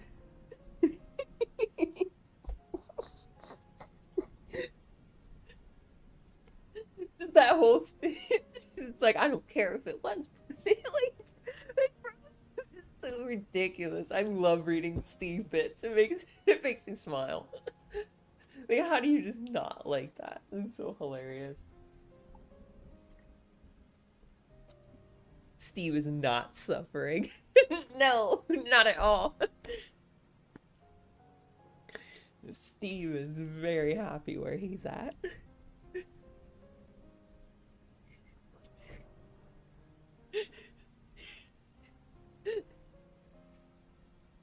I think it makes me like I'll say this. One of the things I like about S.D. Perry as an author is that she changes like how she writes based on what character she's currently writing about. So like for Claire, like it's pretty normal like speech and stuff like that, nothing too crazy. And then when it's like the Ashfords, it's like a lot like bigger words and like more intricate sentences. And then it goes to Steve and it just dumbs everything down and he's just like, "Yeah, watch out." Like, it's just a nice touch and like it makes each of the characters feel unique. And I like that. It's not like I've read some other books where like all the characters talk like the same or like they'll use like the same vocabulary and speech patterns and stuff and it's just like you could tell there's one it's just like I don't know. I just really like S.D. Perry as an author. I guess is what I'm trying to say. Steve is more concerned that his reaction to getting shot lost aura. Yeah, exactly. And that's like exactly what like a teenage boy would think. It's like it makes perfect sense.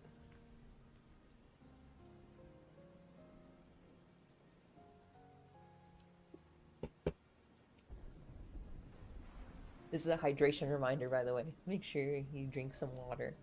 Okay? And if you don't have water, make sure it's something yummy. Maybe a monster.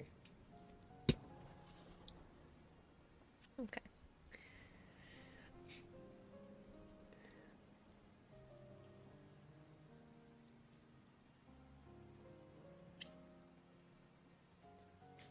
Okay. Let me get another drink.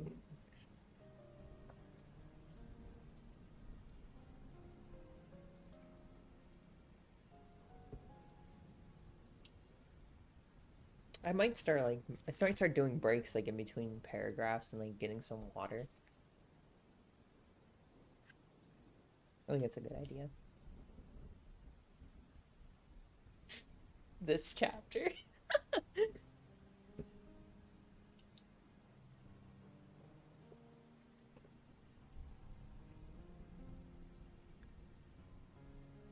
All right.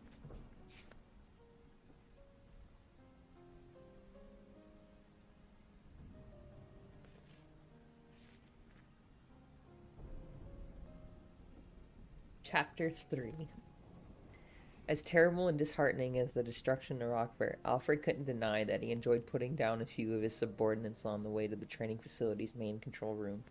He'd had no idea how gratifying it could be to see them sick and dying, reaching for him in hunger. The same men who'd sneered at him behind his back, who'd called him abnormal, who'd pretended allegiance with their fingers crossed, and then expiring by his hand. There were listening devices and hidden cameras throughout the compound, installed by his own paranoid father, the hidden monitor room in the private residence.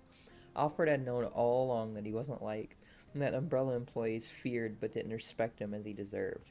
And now, it didn't matter, he thought, smiling, stepping out of the elevator to see John Barton at the other end of the hall, staggering toward him with outstretched arms.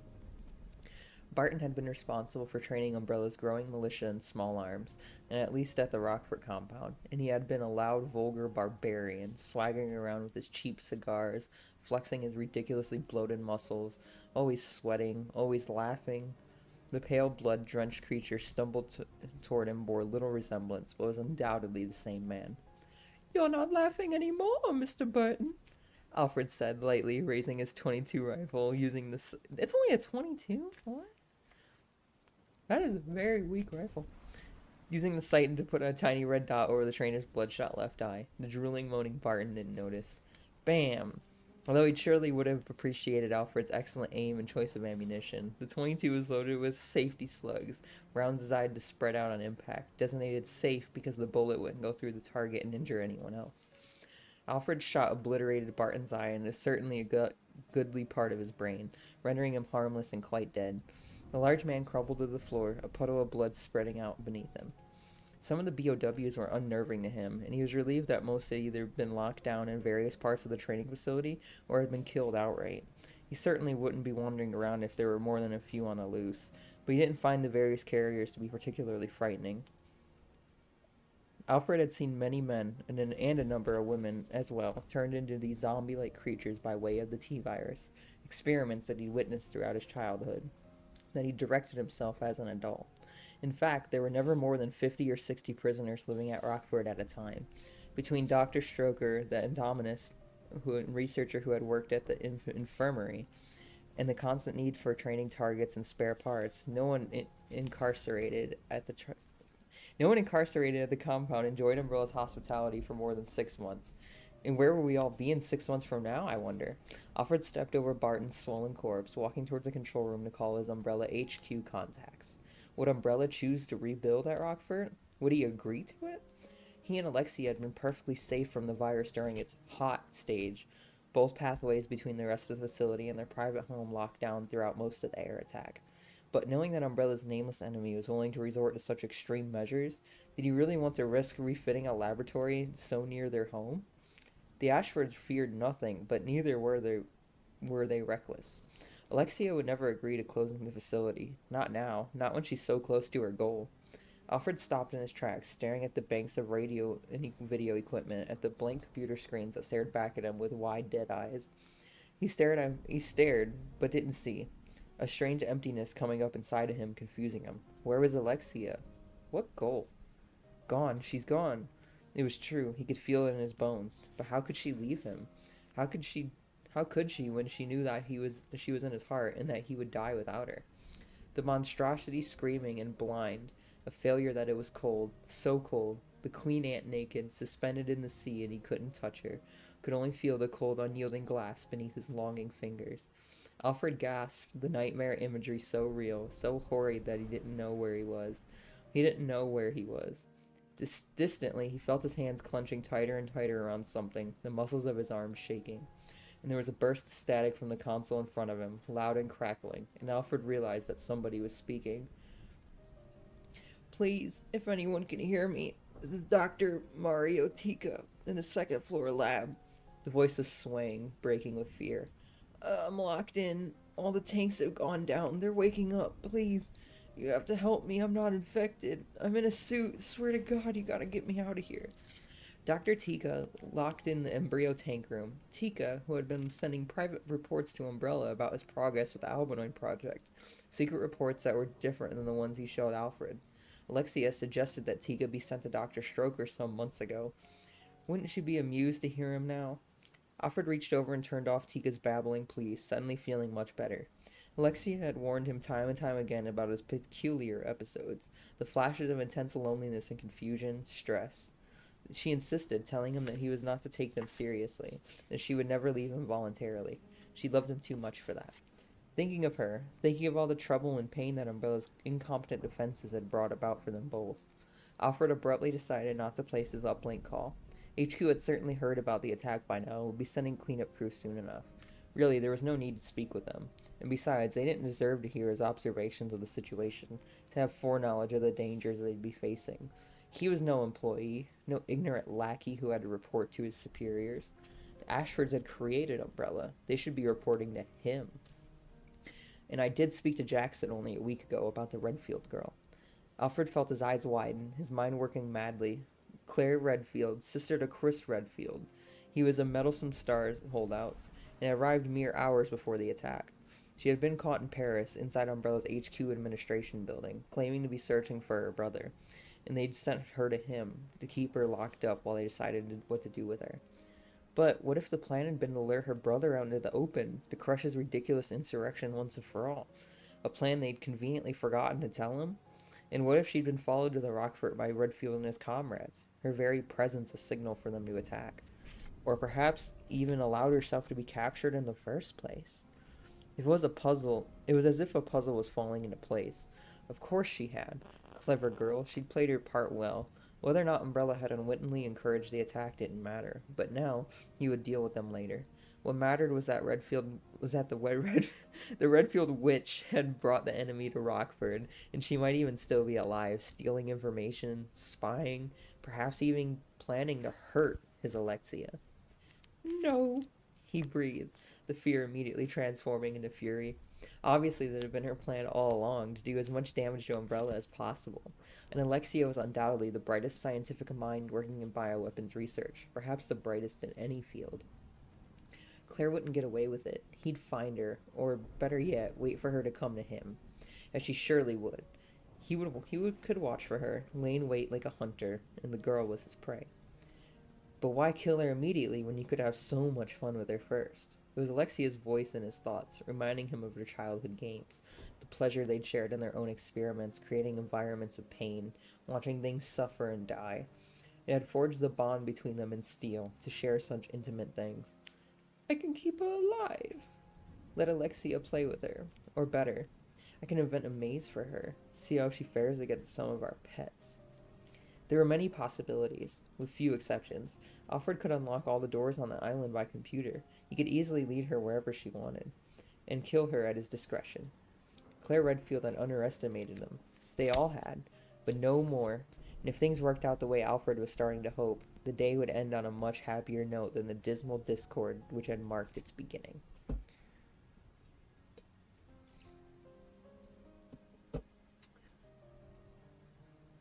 If they were infected dogs roaming the grounds, they were hiding. Open yard Claire stepped into was littered with corpses, their flesh a sickly gray beneath the pale moonlight, except for where countless splashes of blood had fallen. No dogs, nothing moving except a low cloud scudding across the thickening night sky. Claire stood for a moment watching the shadows, wanting to make sure of her surroundings before leaving the exit behind.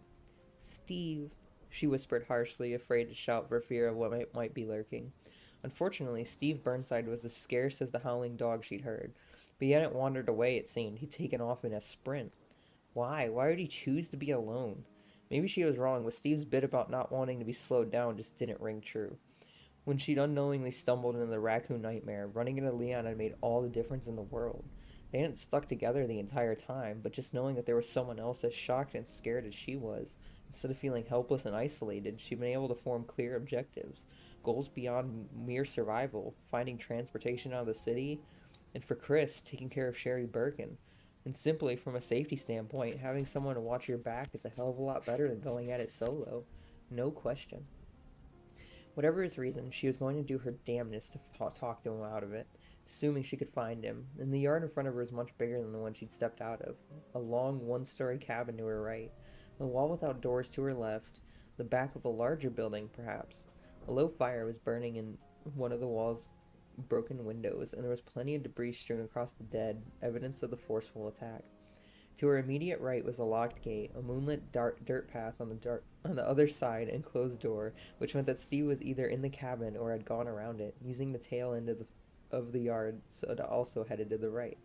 She decided to try the cabin first, and as she hopped a few steps up to the railed porch that ran most of the length of the building, she found herself wondering who had attacked Rockfort and why. Rodrigo had said something about Special Forces team, and if that was true, whose orders were they following? It seemed that Umbrella had its share of enemies, which was definitely good news, but the island attack was a tragedy nonetheless. Prisoners had died along with employees, and the T-virus, perhaps the G-virus too. God only knew how many others didn't differentiate between guilty and the innocent. She had reached the plain wooden door of the cabin, and holding the 9mm at the ready, she gently pushed it open and immediately closed it, her course decided by the two virus carriers she'd seen inside, both stumbling around a table. A second later, there was a thump at the door, a low, pitiful moan filtering out. The trail it is, then. She doubted that the cocksure Steve would have left anyone standing and he had gone into the cabin. She probably would have heard the shots, unless they got to him first. Claire didn't like it, but the grim reality of her situation was that she couldn't afford to waste ammo to find out. She'd followed the path, see where that led, and if she couldn't find him then, he was on his own. She wanted to do the right thing, but she also felt pretty strongly about saving her own ass. She had to get back to Paris, to Chris and the others, which she certainly couldn't do if she blew her ammo and ended up being someone's lunch. She moved back along the porch, all of her senses on high, as she neared the end of the building. She hadn't forgotten about the zombie dog or dogs, and listened for the patter of claws against dirt, for the heavy panting that she remembered from her previous experience in Raccoon. The damp, chill night was quiet, a shivering breeze sweeping lightly through the yard. The only breathing she heard was her own. A quick glance around the corner of the cabin, nothing. A man's body lying half in and half out of the building's crawl space, some 5 meters away. Another 10 past that, and the path turned right again. Much to Claire's relief, she seen that leg of the trail through the locked gate, so it must have been empty then. So he must have gone through that door, the one on the west wall. It was also a relief to know something, to know anything certain when it came to Umbrella. She started down the path, thinking what it would take to convince the macho teen to stay with her. Maybe if she told him about Raccoon, explained that she had some practice with umbrella disasters? Claire was just about to step over the lone corpse's upper body when it moved. She jumped back, her semi pointed at the man's bloody head, her heart hammering, and she realized that he was dead, and someone or something in the shadows of the crawl space was pulling him inside by his legs, a strong and steady series of jerks, like a dog backing up with something heavy in its jaws. She didn't think anything after that, instinctively leaping over the dead man and sprinting away, aware that the dog, if that's what it was, wouldn't be preoccupied forever. The realization that it had been less than a meter away lent her speed as she took the corner, her boots slapping against the wet, hard-packed earth, her arms pumping. Zombies were slow, uncoordinated. The dogs that both she and Leanne had run across were vicious and lightning quick. Even armed, she wasn't interested in facing off with one of them. A single bite and she'd be infected too. Oh! The gurgling howl came from further away than the crawl space, somewhere back in the front of the courtyard. Shit, how many?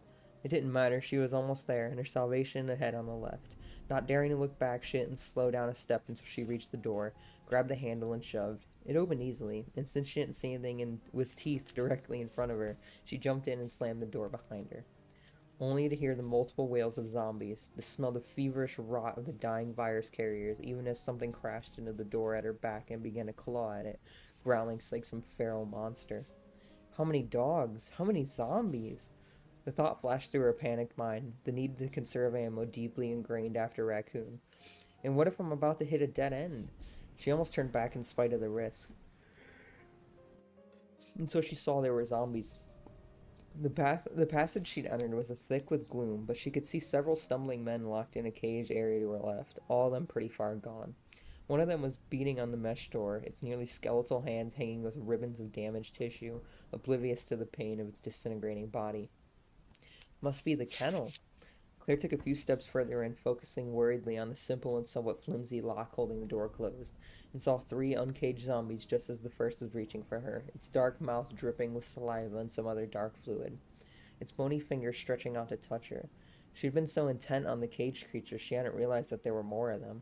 She reflexively dropped her weight and snapped her left leg into its chest, a solid and effective sidekick that knocked the creature back. She could feel her boots sink into its deteriorating flesh, but she didn't have time for disgust, bringing the 9mm up, and with a thin metallic crash, the kennel door banged open, and suddenly she was facing 7 instead of 3. They crowded towards her, clumsily maneuvering past a dumpster, a few barrels, the bodies of their fallen brethren. Bam! She shot the closest one without thinking, a neat hole punching through its right temple, understanding that she was doomed as it crumpled and it hit the dirt. Too many, too tightly grouped. She'd never make it. The barrels. One of them was marked flammable, the same trick I used in Paris. Claire dove for cover behind the dumpster, switching her gun in her left hand as she landed. A target marked in her mind's eye, she came up shooting, only her arm curling around the dumpster as the confused zombies teetered and searched, moaning hungrily. Bam, bam, kablam! The dumpster slammed into her right shoulder, knocking her backward. She curled into a ball on her side, ears ringing, as jagged, burning shreds of metal rained down from above. Clattering atop the dumpster, a few of them landing on her left leg.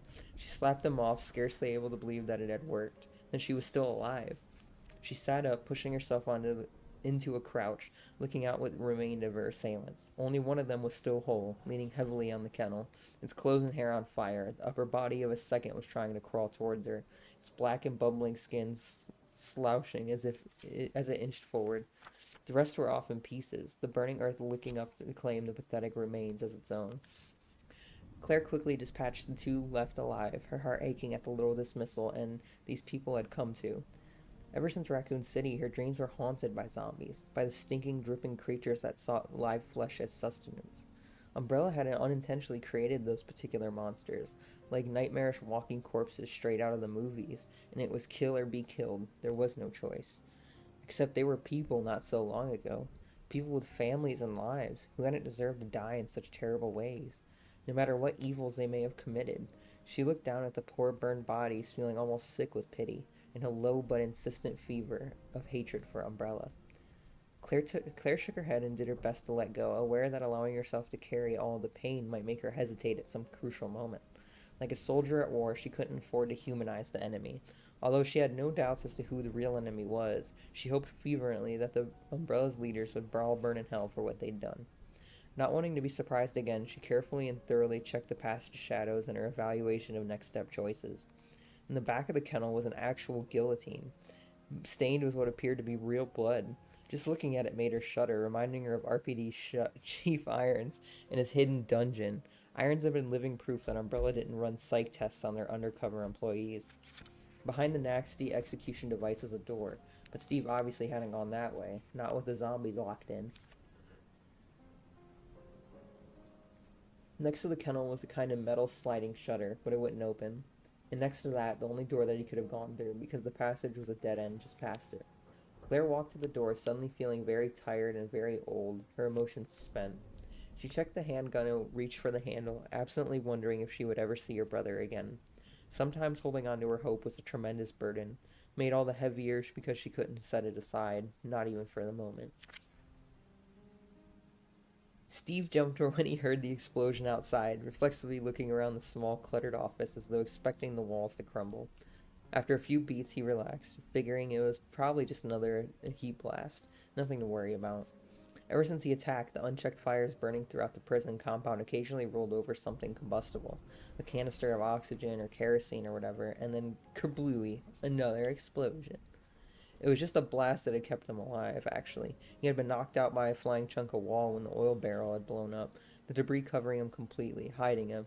When he'd finally come to, the big zombie chowdown was pretty much over. Most of the prison guards and prisoners already dead. Bad train of thought. He shook it off and returned his attention to the computer screen, to the file directory he'd stumbled across while trying to find a map of the island. Some dumbass had written the passcode number on a sticky note and slapped it on the hard drive, giving him easy access to some obviously secret stuff. Too bad most of it was as dull as dishwater. Prison budgeting, names and dates he didn't recognize, information about some kind of special alloy that the metal detectors couldn't pick up. One was kind of interesting, considering he had to walk through two-way lockdown metal detector to get to the office, but 3 of the 4 well-placed bullets to the mechanism had taken care of that. Good thing, too, he'd found one of the main gate emblem keys tucked in a desk drawer, which would definitely have triggered a lockdown on his way back through. All I need is a goddamn map to the nearest boat or plane and I'm history. He'd pick up the chick after he cleared the path, too, play knight in shining armor, and she'd undoubtedly be appreciative, maybe even enough to want to... A name on the file directory caught his eye. Steve frowned, peering closer at the screen. There was a folder labeled Redfield C.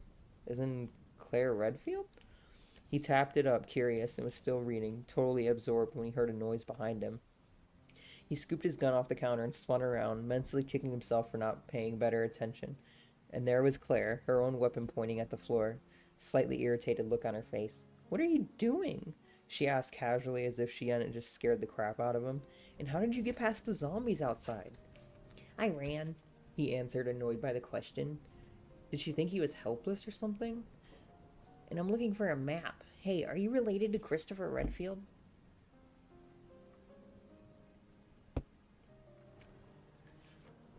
Claire frowned. Chris is my brother. Why? Siblings, that explains it. Steve motioned toward the computer, vaguely wondering if the entire Redfield clan kicked ass. Her brother sure as hell did, an ex-Air Force pilot and STARS team member, a competition marksman, and a serious thorn on Umbrella's side. No way he would have admitted it out loud, but Steve was kind of impressed. You might want to tell him that Umbrella's got him under surveillance, he said, stepping back so she could read what was on the screen. Apparently Redfield was in Paris, though Umbrella hadn't managed to locate his exact whereabouts. Steve was glad that he'd run across a file that meant something to her. A little gratitude from a pretty girl was always a good thing. Claire scanned the info and tapped a few keys, glancing back at him with a look of relief. Thank God for private satellites. I can get through to Leon. He's a friend. He should have hooked up with Chris by now. She'd already started typing, absently explaining herself as her fingers moved across the keys. There's a message board we both use. There. See? Contact ASAP. The gang's all here. He posted the night I was caught. Steve shrugged, not really interested in the life and times of Claire's pals. Go back a file. The longitude and latitude of this rock are written down, he said, smiling a little. Why don't you send your brother directions? Let him come save the day. He expected another irritated look, but Claire only nodded, her expression dead serious. Good idea. I'll say there's a spill at these coordinates, and they'll know what I mean. She was pretty alright, but also pretty naive. That was a joke, he said, shaking his head. They were in the middle of nowhere. She was staring at him. Hilarious. I'll tell it to Chris when he shows up. Entirely without warning, a fiery rage swelled up inside him, a tornado of anger and despair, and a whole bunch of feelings he couldn't even begin to understand. What he did understand is that little Miss Claire was wrong, and she was stupid and snotty and wrong. Are you kidding? You actually expect him to show up? With what's going on here? Look at the coordinates. The words came out hot and fast and louder than intended, but he didn't care. Don't be such an idiot. Believe me, you can't depend on people like that. You only get hurt in the end, and then you'll have nobody to blame but yourself. Now she was looking at him like he'd lost his mind, and on top of his fury came a crushing wave of shame that he'd freak out for no good reason. He could feel tears threatening, but was only adding to his humiliation, and there was no way he was going to cry in front of her like some baby. No way. Before she could say anything, he turned and ran, blushing furiously. Steve, wait! He slammed the office door behind him and kept going, wanting only to get out, to get away. Hell with the map. I've got the key. I'll figure something out, and I'll kill anyone that tries to stop me. Through the long hall, past the dead metal detector and out, his weapon ready, a part of him bitterly disappointed as he ran past the kennel, twice nearly tripping over wet and smoldering body parts. There was nothing to shoot, no one to blast into oblivion, to make him stop feeling whatever it was he was feeling. He barreled through the door that came out behind the bunkhouse and stared at the long building, sweating, his heart pounding, his thick hair sticking to his scalp in spite of the cold air, and he was so focused on his own strange madness, his need to run, that he didn't see or hear anything coming until it was almost too late. Wham! Something hit him from behind, knocking him sprawling. Steve immediately rolled onto his back, a sudden mortal terror blocking out everything else. And there were two of them, two of the prison's guard dogs, one of them circling back from having jumped on him, the other growling deep in its throat, its legs stiff and head down as it slowly approached. Jesus, look at them! They had been Rottweilers, but not anymore. They'd been infected. He could see it in their glazed red eyes and dripping muzzles, in the strange new ridges of muscle that flexed and bunched beneath their almost slimy-looking coats. As for the first time since the attack, the immensity of Umbrella's craziness, their secret experiments, their ridiculous cloak and dagger mentality, really hit home. Steve liked dogs, a hell of a lot more than he liked most people, and what happened to these two poor animals wasn't fair. Not fair. Wrong place at the wrong time. I didn't deserve any of this. I didn't do anything wrong. He was even aware that the object of his pity had changed. He wasn't admitting to himself how shitty things really were, how badly he'd been screwed. He didn't have time to notice. He had been less than a second since he rolled onto his back, and the dogs were getting ready to attack. It was over in another second. The time it took to pull the trigger once, pivot, pull again, both animals went down instantly, the first taking it in the head, the second in the chest. The second dog let out a single yip of pain, or fear, or surprise, before it collapsed in the mud, and Steve's hatred for Umbrella multiplied exponentially with that strangled sound, his mind repeating again and again how unfair it all was as he sprawled to his feet and broke into a stumbling run. He had the key to the prison gate. He wasn't going to be their captive anymore. Time for a little payback, he thought grimly, suddenly hoping, praying that he crossed paths with one of them. One of the sick, decision-making asshole bastards who worked for Umbrella. Maybe if he got to hear them beg for death, maybe then he'd feel better. Yay!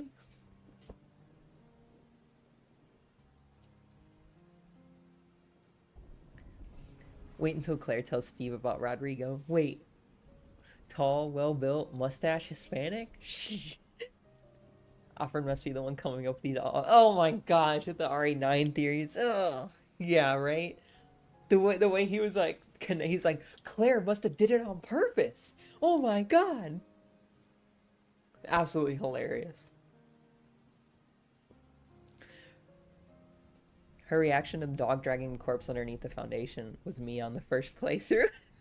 Yeah.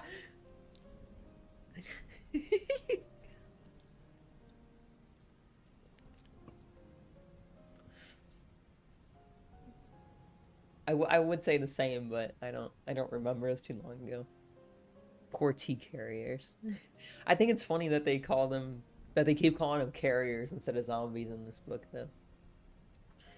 Irons is comically villainous. I swear, bro, is Resident Evil. What do they actually call it? Wait, oh wait, dude, did they call him Christopher? I didn't even pay attention. I was so focused on having a tongue twister at whatever that other word was that I wasn't. Let's see.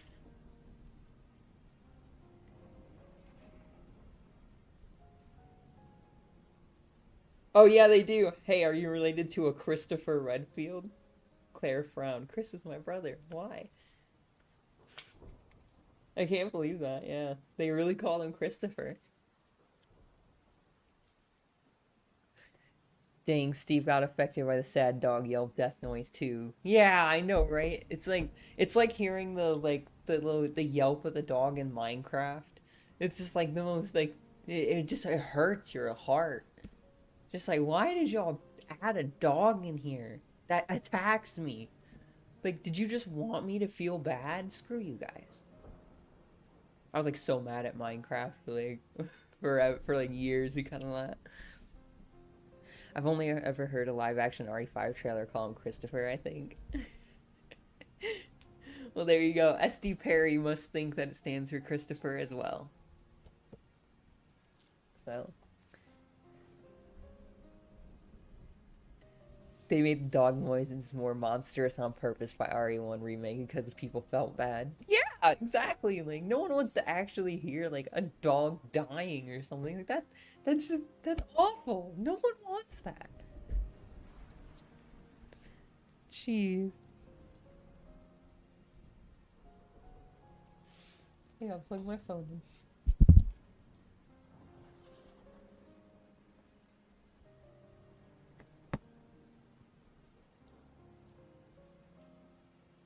Yeah. I don't know how long this reading's gonna go because I am kind of starting to get a headache. So I might have to cut it pretty early. But I really want to read this next chapter at least. Forgot how long this is.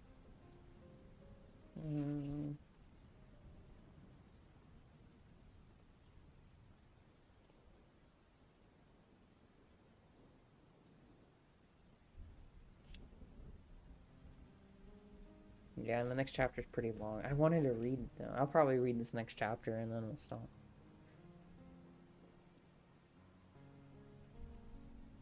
I found the leak. Yay! I'm very happy to hear that. Where was it, if you don't mind me asking? Do it. Wait, do what? What am I doing?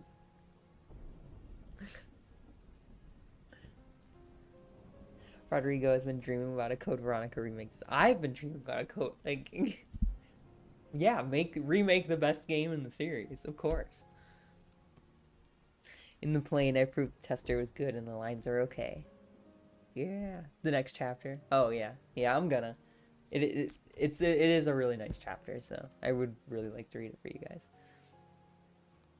Just bear with me a little bit. It's like it's getting pretty bad.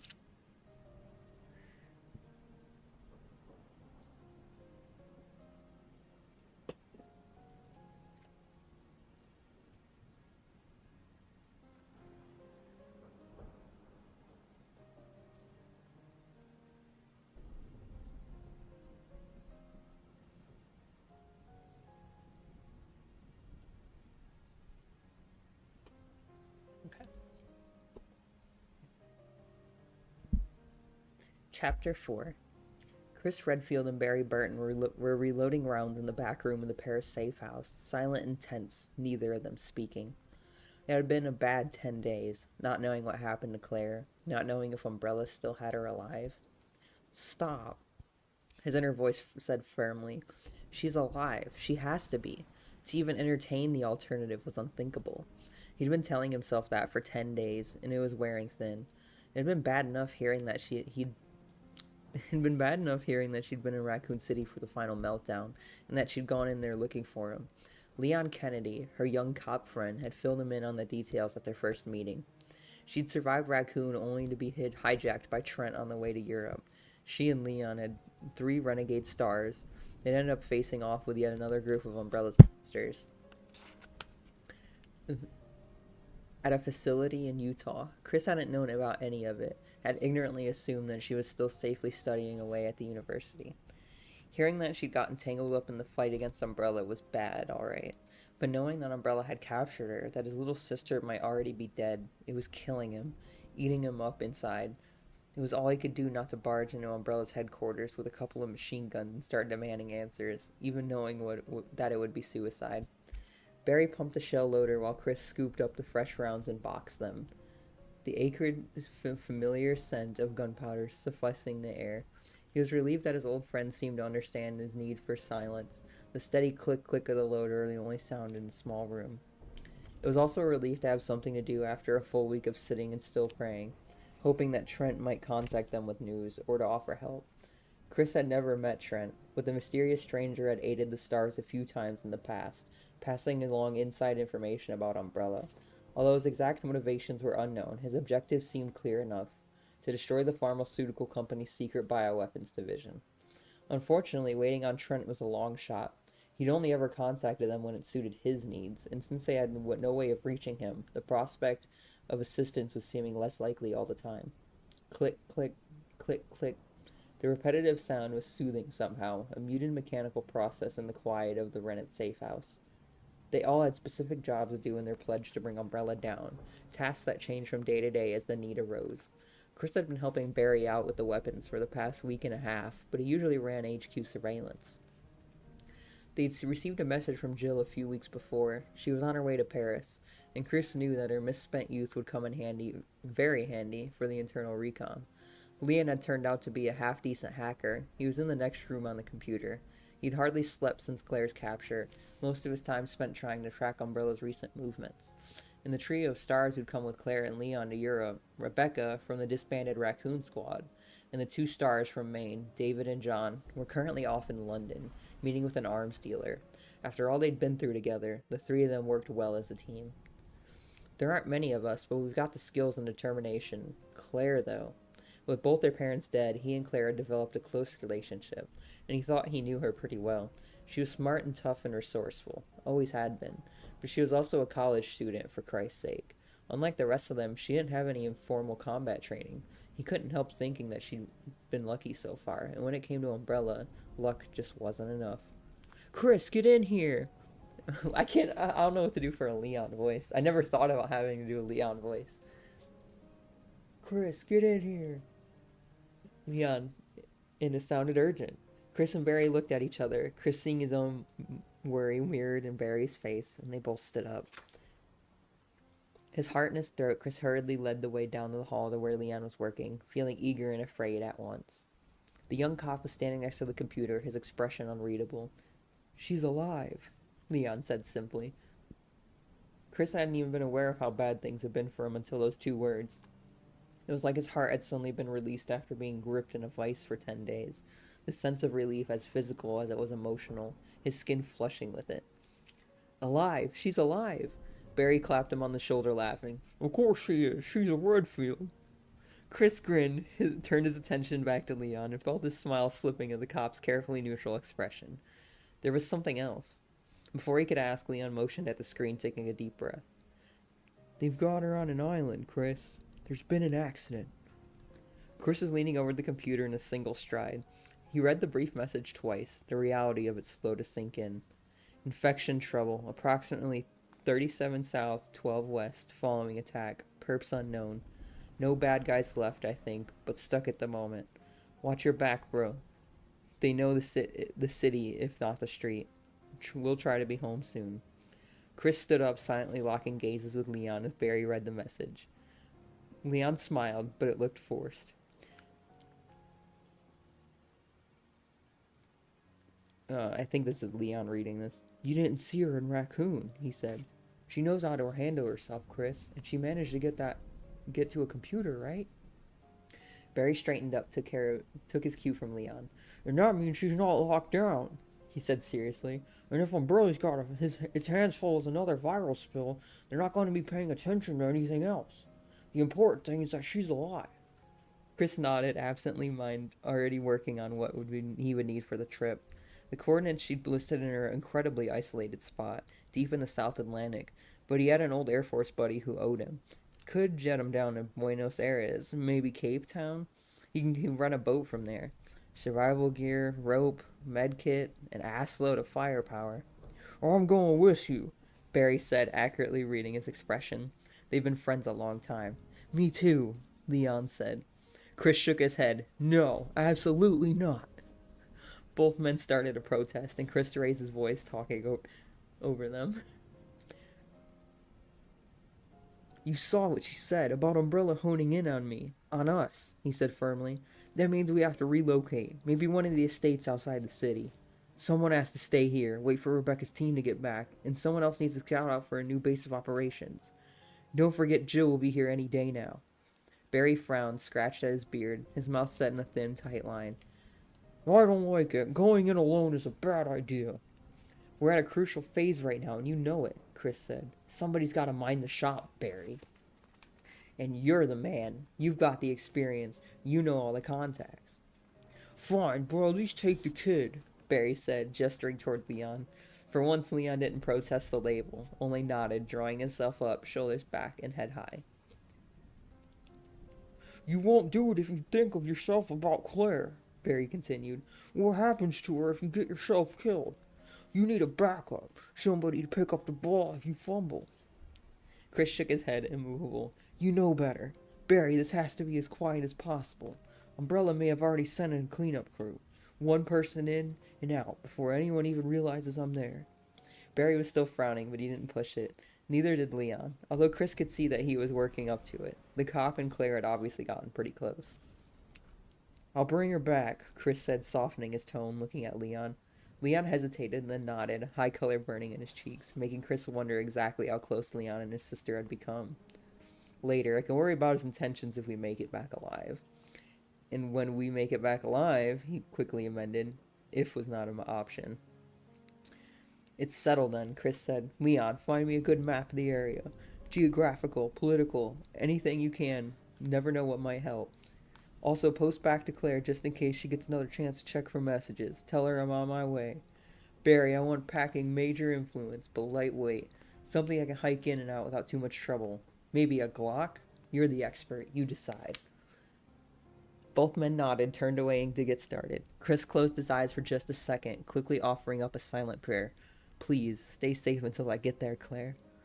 It wasn't much, but then Chris had the feeling he would be praying a lot more in the long hours to come. The hidden monitor room was behind a wall of books in the Ashfords' private residence. Upon his return to their home, secreted behind the official receiving mansion, Alfred slung his rifle and immediately walked to the wall, touching the spines of 3 books in quick succession. He felt 100 pairs of eyes observing him from the front hall shadows. In this, though, he had long since grown used to Alexia's scattered collection of dolls. He often wished they wouldn't always watch him so intently. There were times he expected some privacy. As the wall pivoted open, he heard the whistling chatter of bats hiding in the eaves and frowned, pursing his lips. It seemed that the attic had been breached during the attack. No mind, no mind. Concerns for another day. He had more important business that demanded his attention. Alexia had apparently retreated to her room once more, which was just as well. Alfred didn't want her upset any further, and news of a possible assassin at Rockford would certainly achieve that. He stepped inside the hidden room and pushed the carefully balanced wall closed behind him. There were usually 75 different camera shots that he could choose from to watch on any of the 10 small monitors in the room, but much of the equipment around the compound had been damaged or destroyed, leaving him with only 31 usable images. Knowing Claire's foul objectives to steal the information and search for Alexia, Alfred decided to focus on her approach from the prison compound. He had no doubt that she would appear shortly. One such as her would not have good manners to die in attack or its aftermath. Though his expressions built interest in that game growing, he began to feel anxious that she might, in fact, have expired.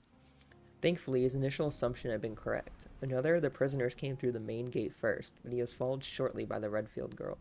Amused at their halting progress, Alfred watched as Claire tried to catch up to the young man, prisoner 267 according to the back of his uniform, who seemingly had no idea he was being pursued. As the young man topped the stairs that led from the prison area, stood uncertainly looking between the palace grounds and the training facility. Alfred entered 267 in the keypad beneath his hand and found a name, Steve Burnside. It meant nothing to him, and as the boy hesitated indecisively, Alfred found his attention moving back to his quarry, curious about the young woman who was soon to be his short-term playmate. Claire was walking across the damaged chasm bridge only a moment or two behind Burnside, walking high on the balls of her feet like an athlete. She seemed quite self-possessed, cautious but unapologetic about her right to cross the span. But she was also careful not to look down into the mist-filled darkness, the massive crevice walls extending down hundreds of feet. Nor did she linger. In the warm security of his home, Alfred smiled, imagining her delicious fear, and then found himself remembering the trick that he and Alexia had once played on guard. They had been 6 or 7 years old, and the Francois Coulet had been a shift commander, one of the father's favorites. He had a fawning sycophant, a bootlick, but only to Alexander Ashford.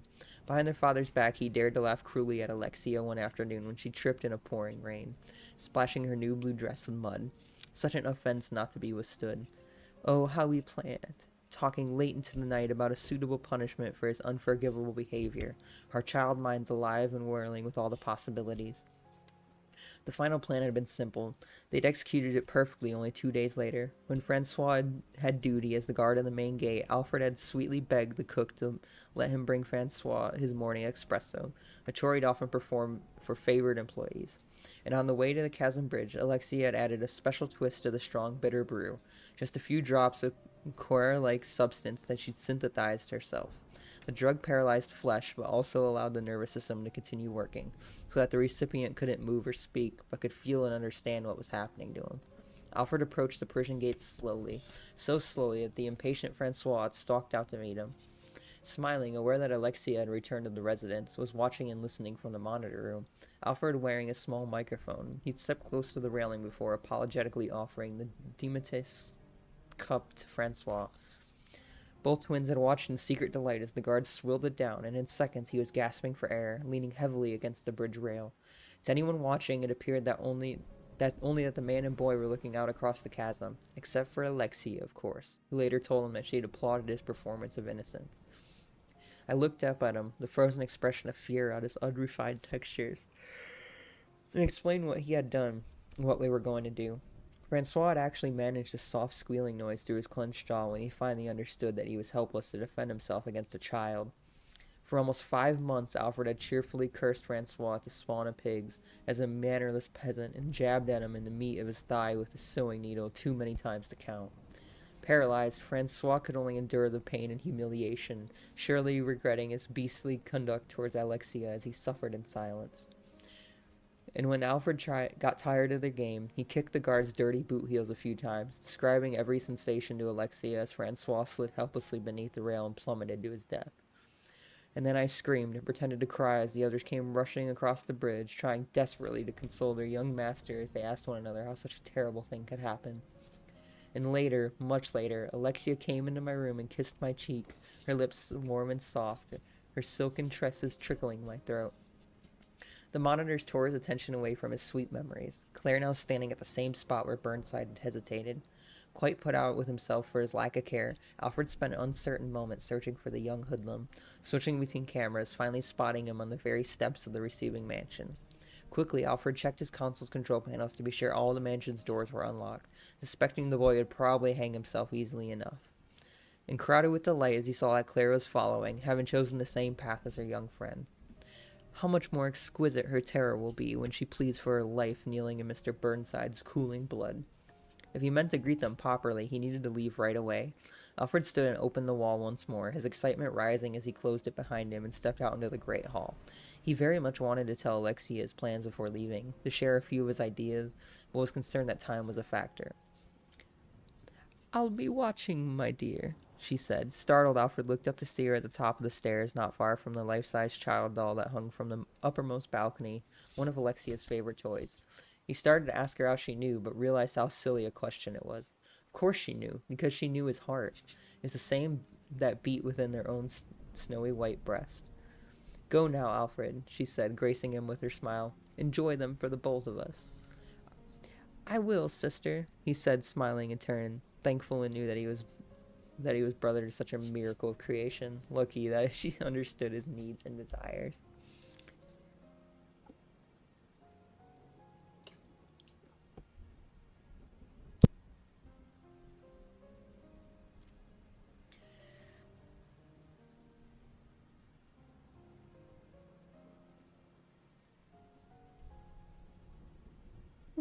Excuse me, I had accidentally inhaled some of that water.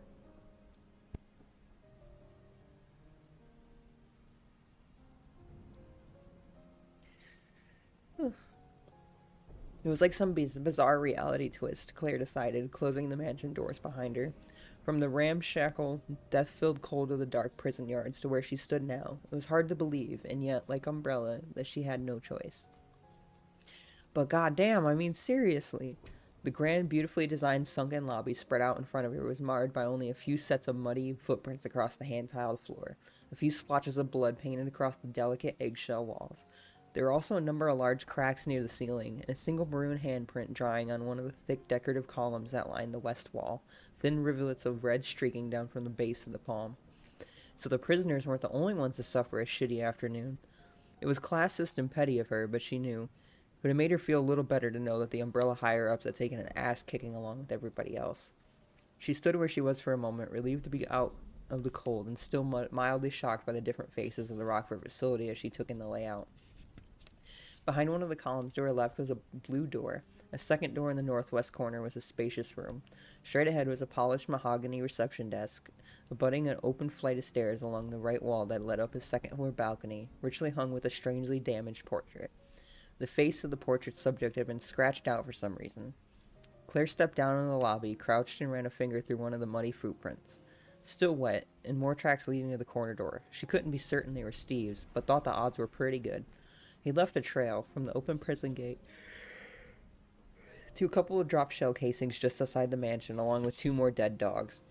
For such an obviously troubled young man, he was a surprisingly accurate shot. So why am I going through so much trouble to help him out? She thought sourly, standing. He doesn't want my assistance, doesn't seem to need it, and it's not like I have anything better to do. When he'd taken off running, she hadn't followed immediately, wanting to get a message to Leon ASAP. She'd also felt obliged to run a quick search of the office for medical supplies, something to help Rodrigo, but she hadn't found anything useful. "Help! Help me!"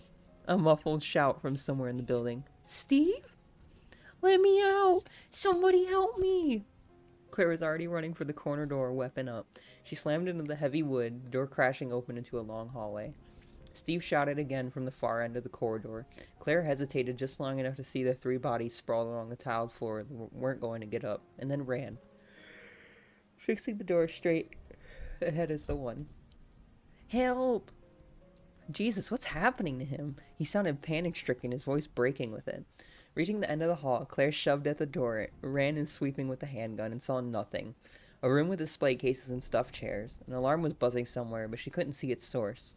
Movements to the left, Claire spun, desperate for target, and she saw a piece of film was being projected on a small wall screen, silent and flickering. Two attractive blonde children, a boy and a girl, staring intently into each other's eyes. The boy was holding something wriggling. A dragonfly? Claire looked away involuntarily, disgusted. The boy was pulling the wings off the struggling insect, smiling. Both of them smiling. Steve! Why wasn't he shouting anymore? Where was he? She had the wrong room, must be. Claire! Claire, in here! Open the door! His voice was coming from behind the projection screen. Claire dashed across the room, searching the wall, absently aware that the tow-headed children had dropped the tortured dragonfly into a container of ants, or watching as the crippled bug being stung to death. What door? Where?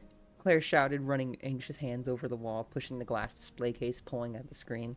And the screen rised up, disappearing into a slot. Behind it was a console, a keyboard, and 6 picture boxes in 2 rows of 3. A switch beneath each one. Claire, do something! I'm burning up in here! Now what do I do? How do I get in there? Steve! No answer. She could hear the rising desperation in her voice and could feel it eating into her brain. Concentrate. Do it now. Claire clamped down near the near panic, and the clear voice in her mind, the voice of intellect. If she panicked, Steve would die. There's no door. There's a console with boxes. Yes, that was it. That was the key. Steve yelled out another terrified plea, but Claire only looked at the boxes, focusing. Each one is different. A boat, an ant, a gun, a knife, a gun, an airplane. They weren't all different. There were 2 guns, a semi-automatic handgun, and a revolver. The switches labeled C and E. Nothing else matched, and her first thought was that it was like one of those grade school tests, which 2 are alike. Without questioning her reasoning, Claire reached out and flipped the 2 switches, the 2 boxes lighting up. And to her right, a display case slid out from the wall. A buzzing alarm stopped, and the blast of dry, baking heat expelled from the opening, washing over her. A half a second later, Steve stumbled out and dropped to his knees. His arms and face beat red. He was holding a pair of matching handguns, what looked like gilded Lugers. I guess I picked the right boxes. She leaned over to him, trying to remember what the signs of heat stroke were. Dizziness and nausea, she thought. Are you okay? Steve gazed up at her, his flushed cheeks in vaguely embarrassed expression. He resembled nothing so much as a little boy who had too much sun. Then he grinned with the illusion lost. What took you so long? He cracked, pushing himself to his feet. Claire straightened, scowling. You're welcome. His grin softened and he ducked his head, pushing thick bangs away from his forehead. Sorry. I'm sorry about before, too. Thanks, seriously.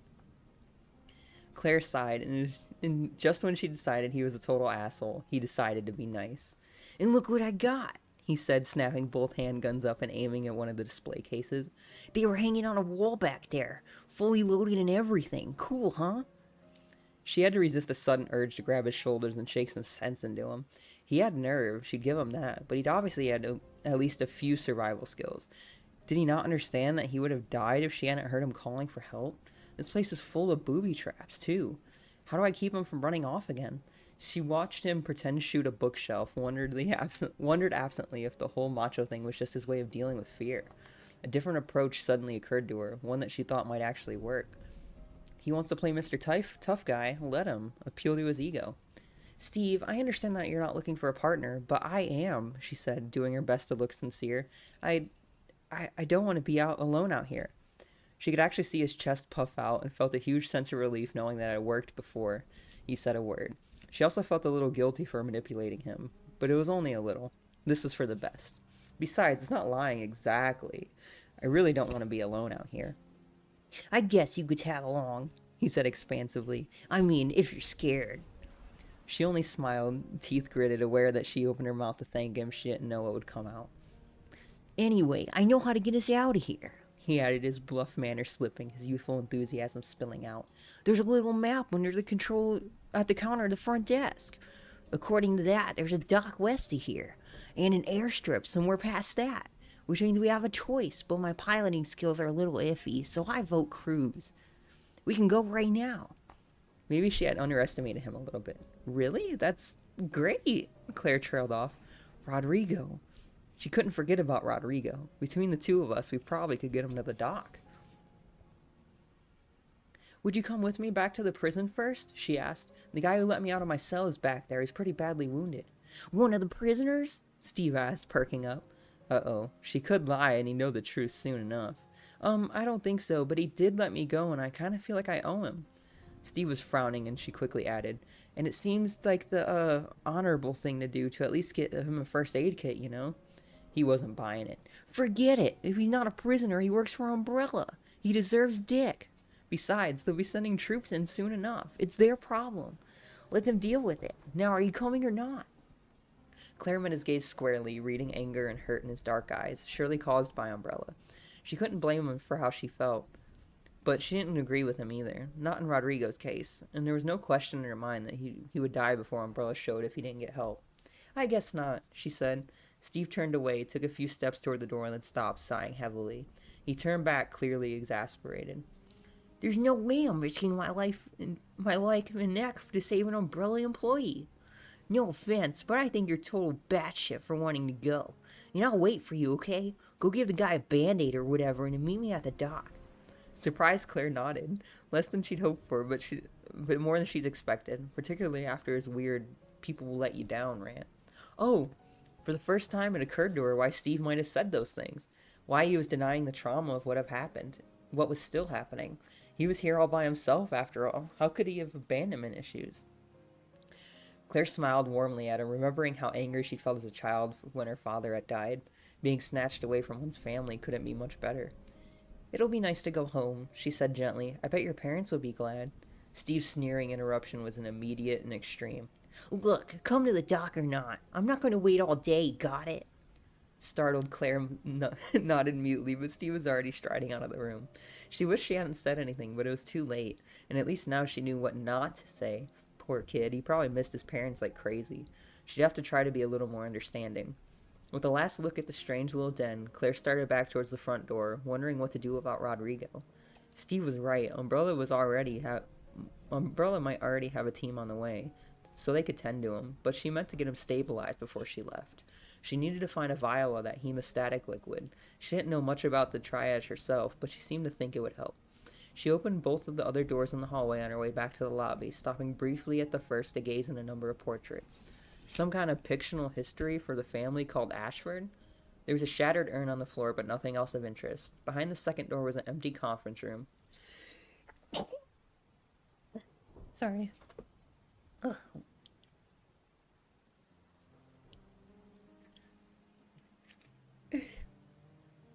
Only a few scattered papers and silence. Claire stepped back into the front hall, deciding that she could probably try the upstairs before retracing her steps.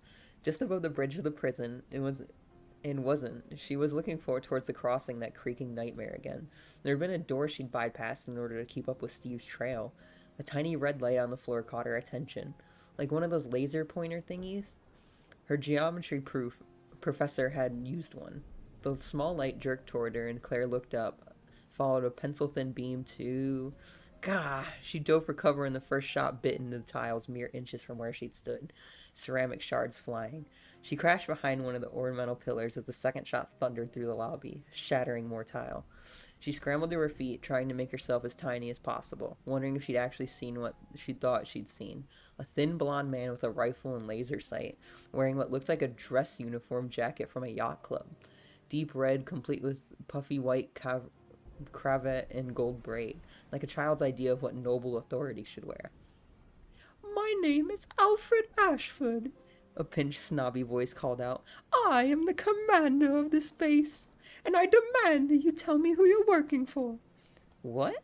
Claire wished she had something brilliant to say, some snappy comeback, but she couldn't get any further than that. What? She asked loudly. Oh, there is no point in your feigned ignorance, he continued, his jeering voice moving a little as though he were descending the stairs. Miss Claire Redfield, I know what you've been planning, and I've known from the start, but you're not dealing with just anyone, Claire. Not when you're dealing with an Ashford. He actually tittered a high, girlish giggle, and Claire was suddenly absolutely positive that he was a wacko. She was talking to a wacko. Yeah, and keep him talking. You don't want him to lose his position.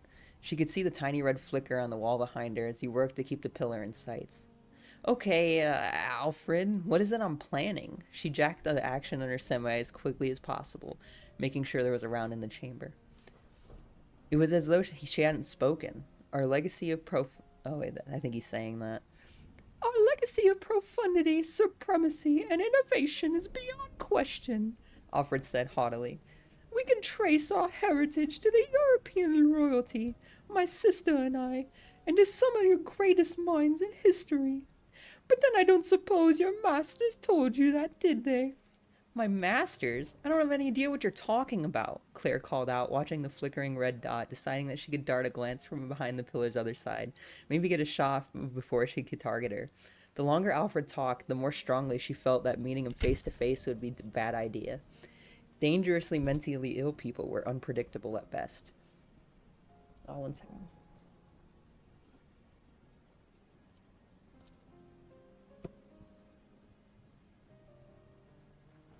These gloves are kind of making my hands sweaty.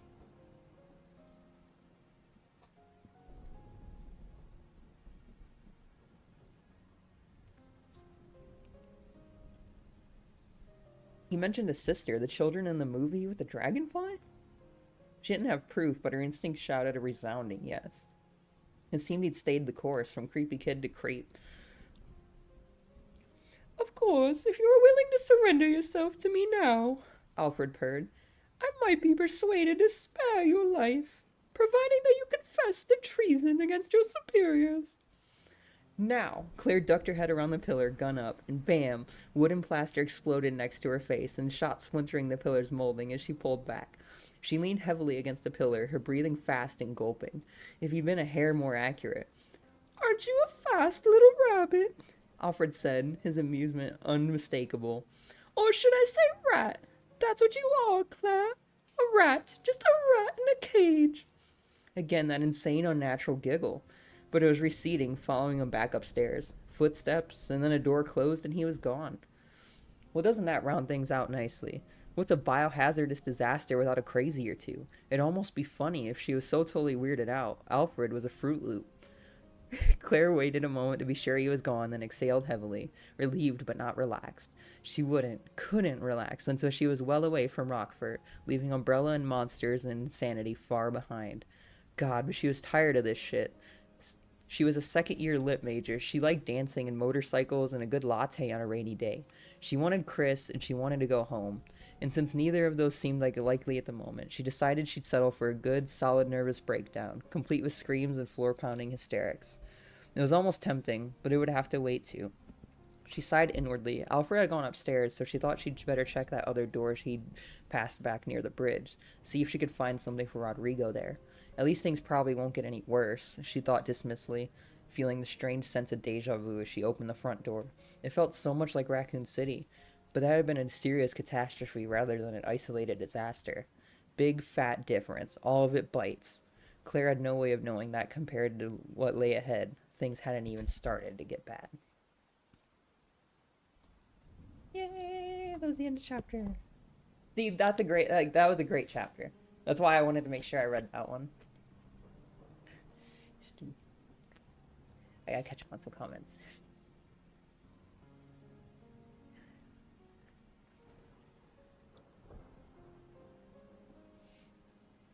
Oh, dang, Leon. Yep. Barry to go. Don't forget Jill. Barry frowned. Dang, so Wesker's pretty lucky for not letting Barry come too. Yeah, right? The Alfred and Alexia stuff is kind of crazy. Yeah, it was, for sure. I'm late today, sorry. I have a note. Oh, hey, YouTube Lane. How's it going? Welcome to stream. Pleasure to see you, as always. You're okay. I appreciate you showing up anyway.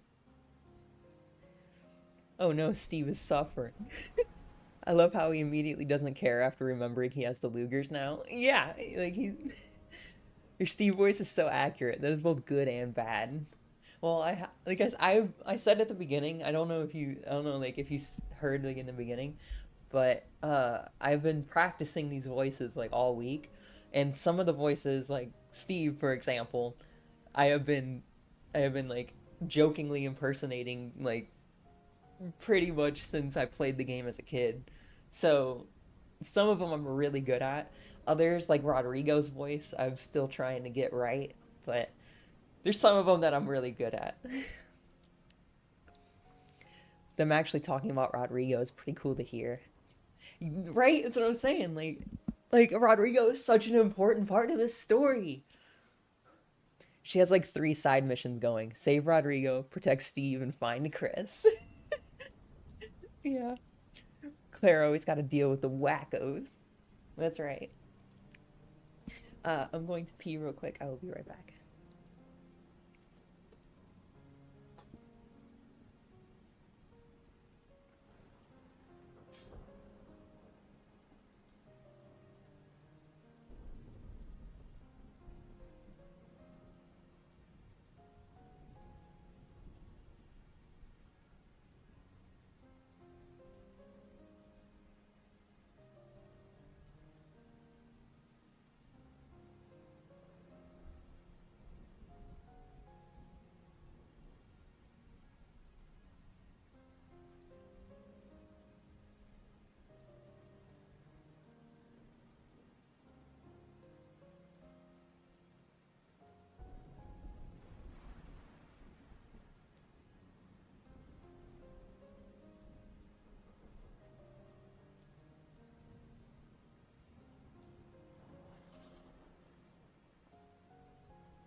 Okay. We hear that. So, I'm probably gonna stop there. We need Puck to put a whoopee cushion on our seat. That'd be hilarious.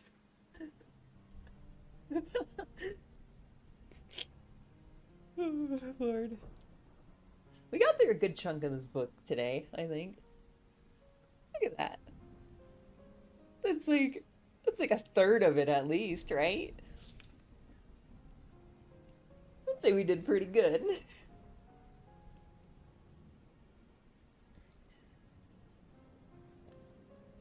Yeah. And plus, like, it'll be nice because I can practice the voices more this week and hopefully have like a better Chris and Rodrigo voice, maybe. That's a hella good portion. It is Code Veronica after all. Yeah, I mean, we got there, like, she's already like most of the way through the facility. I was gonna say they'll be at the Antarctic base soon. So like, I think we did pretty good. Oh yeah, and it's like 10. So yeah, we did great. Yeah, like a 3-hour reading almost.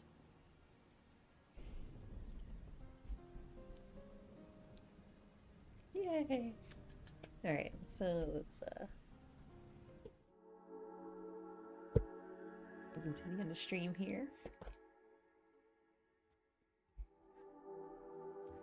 Thanks so much for the stream today. You're welcome, Ben.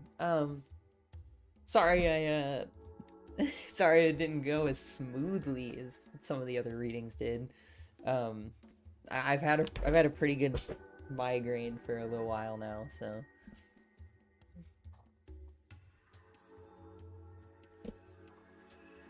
So I think I did pretty good for the circumstances.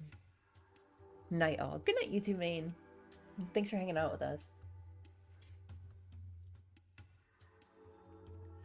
So what I wanted to yap about. So everyone's coming up with these crazy RE9 theories or like theories in general. Some of the ones I've heard this week are like, who is like was it Chris's hunk? I think that's what we were talking about the other day in the collective.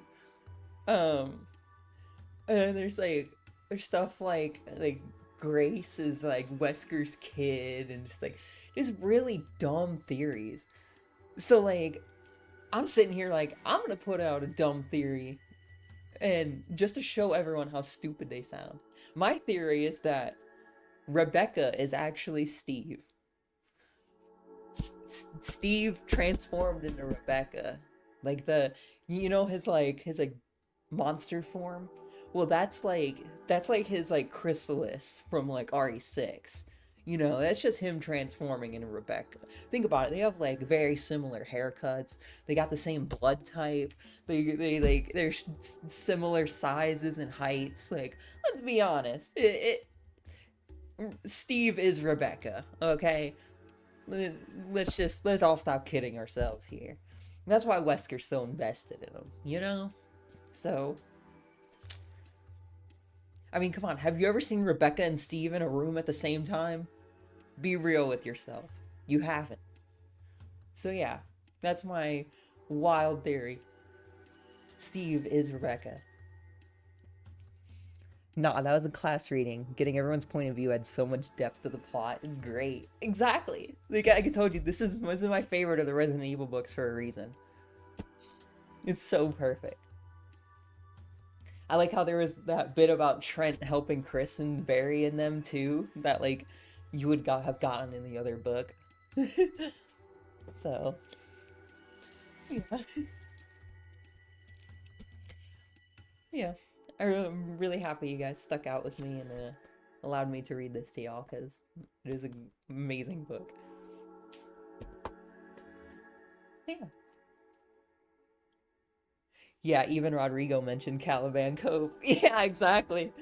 So...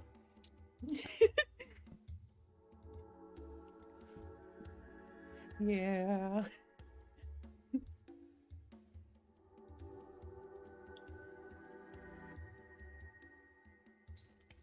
This is your final hydration reminder, by the way.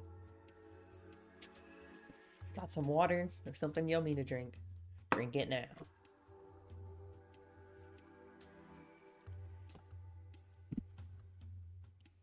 Yeah. Yeah, so that's my crazy theory. And, I want everyone to hear it and understand how stupid they sound saying some of this stuff.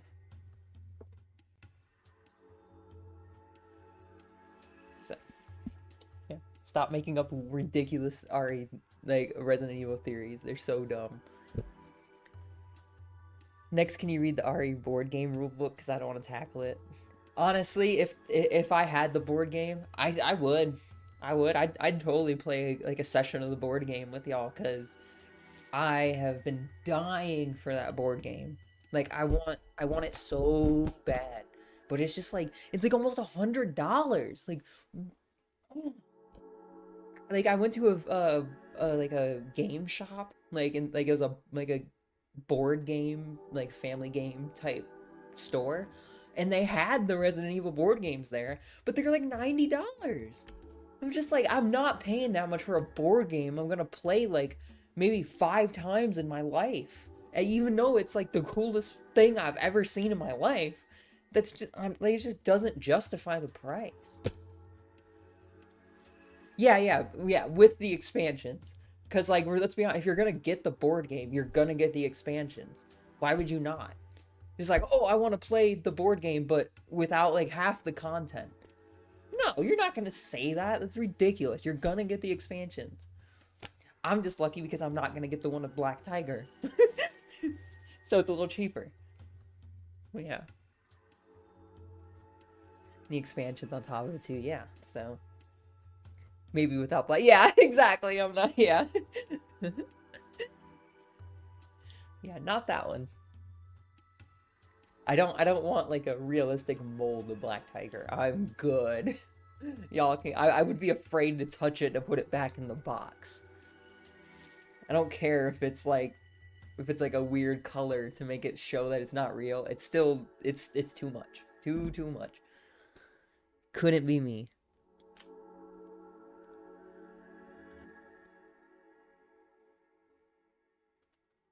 So, yeah. I bought the whole line, but haven't read anything yet. Oh, yeah? Well, I tell you what, if I can find the rulebook on, like, online, or if, like, there's some way you can send me the rulebook, I will read it. I'll totally do it. I'll go over all of it and we'll just learn the game together. Why not, right? Because here's the nerd confession. I have about 700 board games. Oh, wow. That's a lot. Like, I'm trying to think, like, if I had 700 video games, that'd be crazy. like not, well, not crazy, but you know what I mean. Like, it is an astonishing number. Everyone I've spoke to bought it, never played it, sadly. Yeah. So yeah, we'll learn to play it together. There we go. I heard it's pretty complicated. So like, I could actually do a stream on it probably, to be honest. I would just have to find the book online somewhere to go over it. I wouldn't like have it in front of me, unfortunately, but just an idea. Alright, well, I think I'm going to wrap up for tonight. Thank you guys. Next week we will be back with Resident Evil 6 with Puck.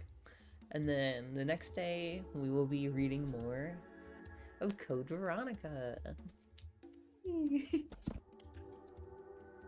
So that is our schedule. If you're not in the Discord, I highly recommend you check it out. Link is in the description and on my page. We do all kinds of bonus stuff in there. We have an after show, after stream. So come join us. It's fun. Me playing as Wesker for sure, trying to take out all the stars during the match without them knowing. That'd be so cool. Yeah, we would. We totally would. Just to get eaten, or not eaten, but like killed by chimeras. That was so sad. I hated reading that. Like, bro just got like pieced up by the chimeras and it's like, ugh. I hate it. I hate it.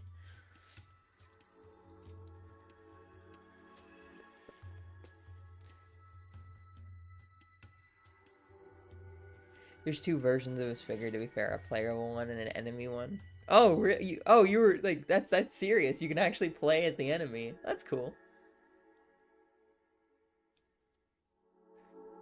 I didn't know that. Yeah, we'd totally play as Wesker, that's right.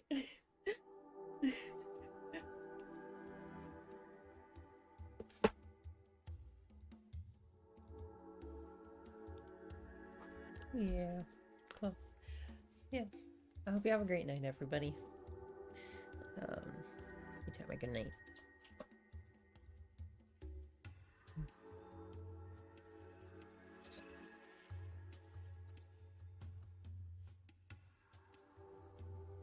If I don't see you guys next week, I hope you have... Well, I guess I won't see you tomorrow, so I hope you have a great week and an even better weekend. So, there you go. That's what I should have said. Yeah.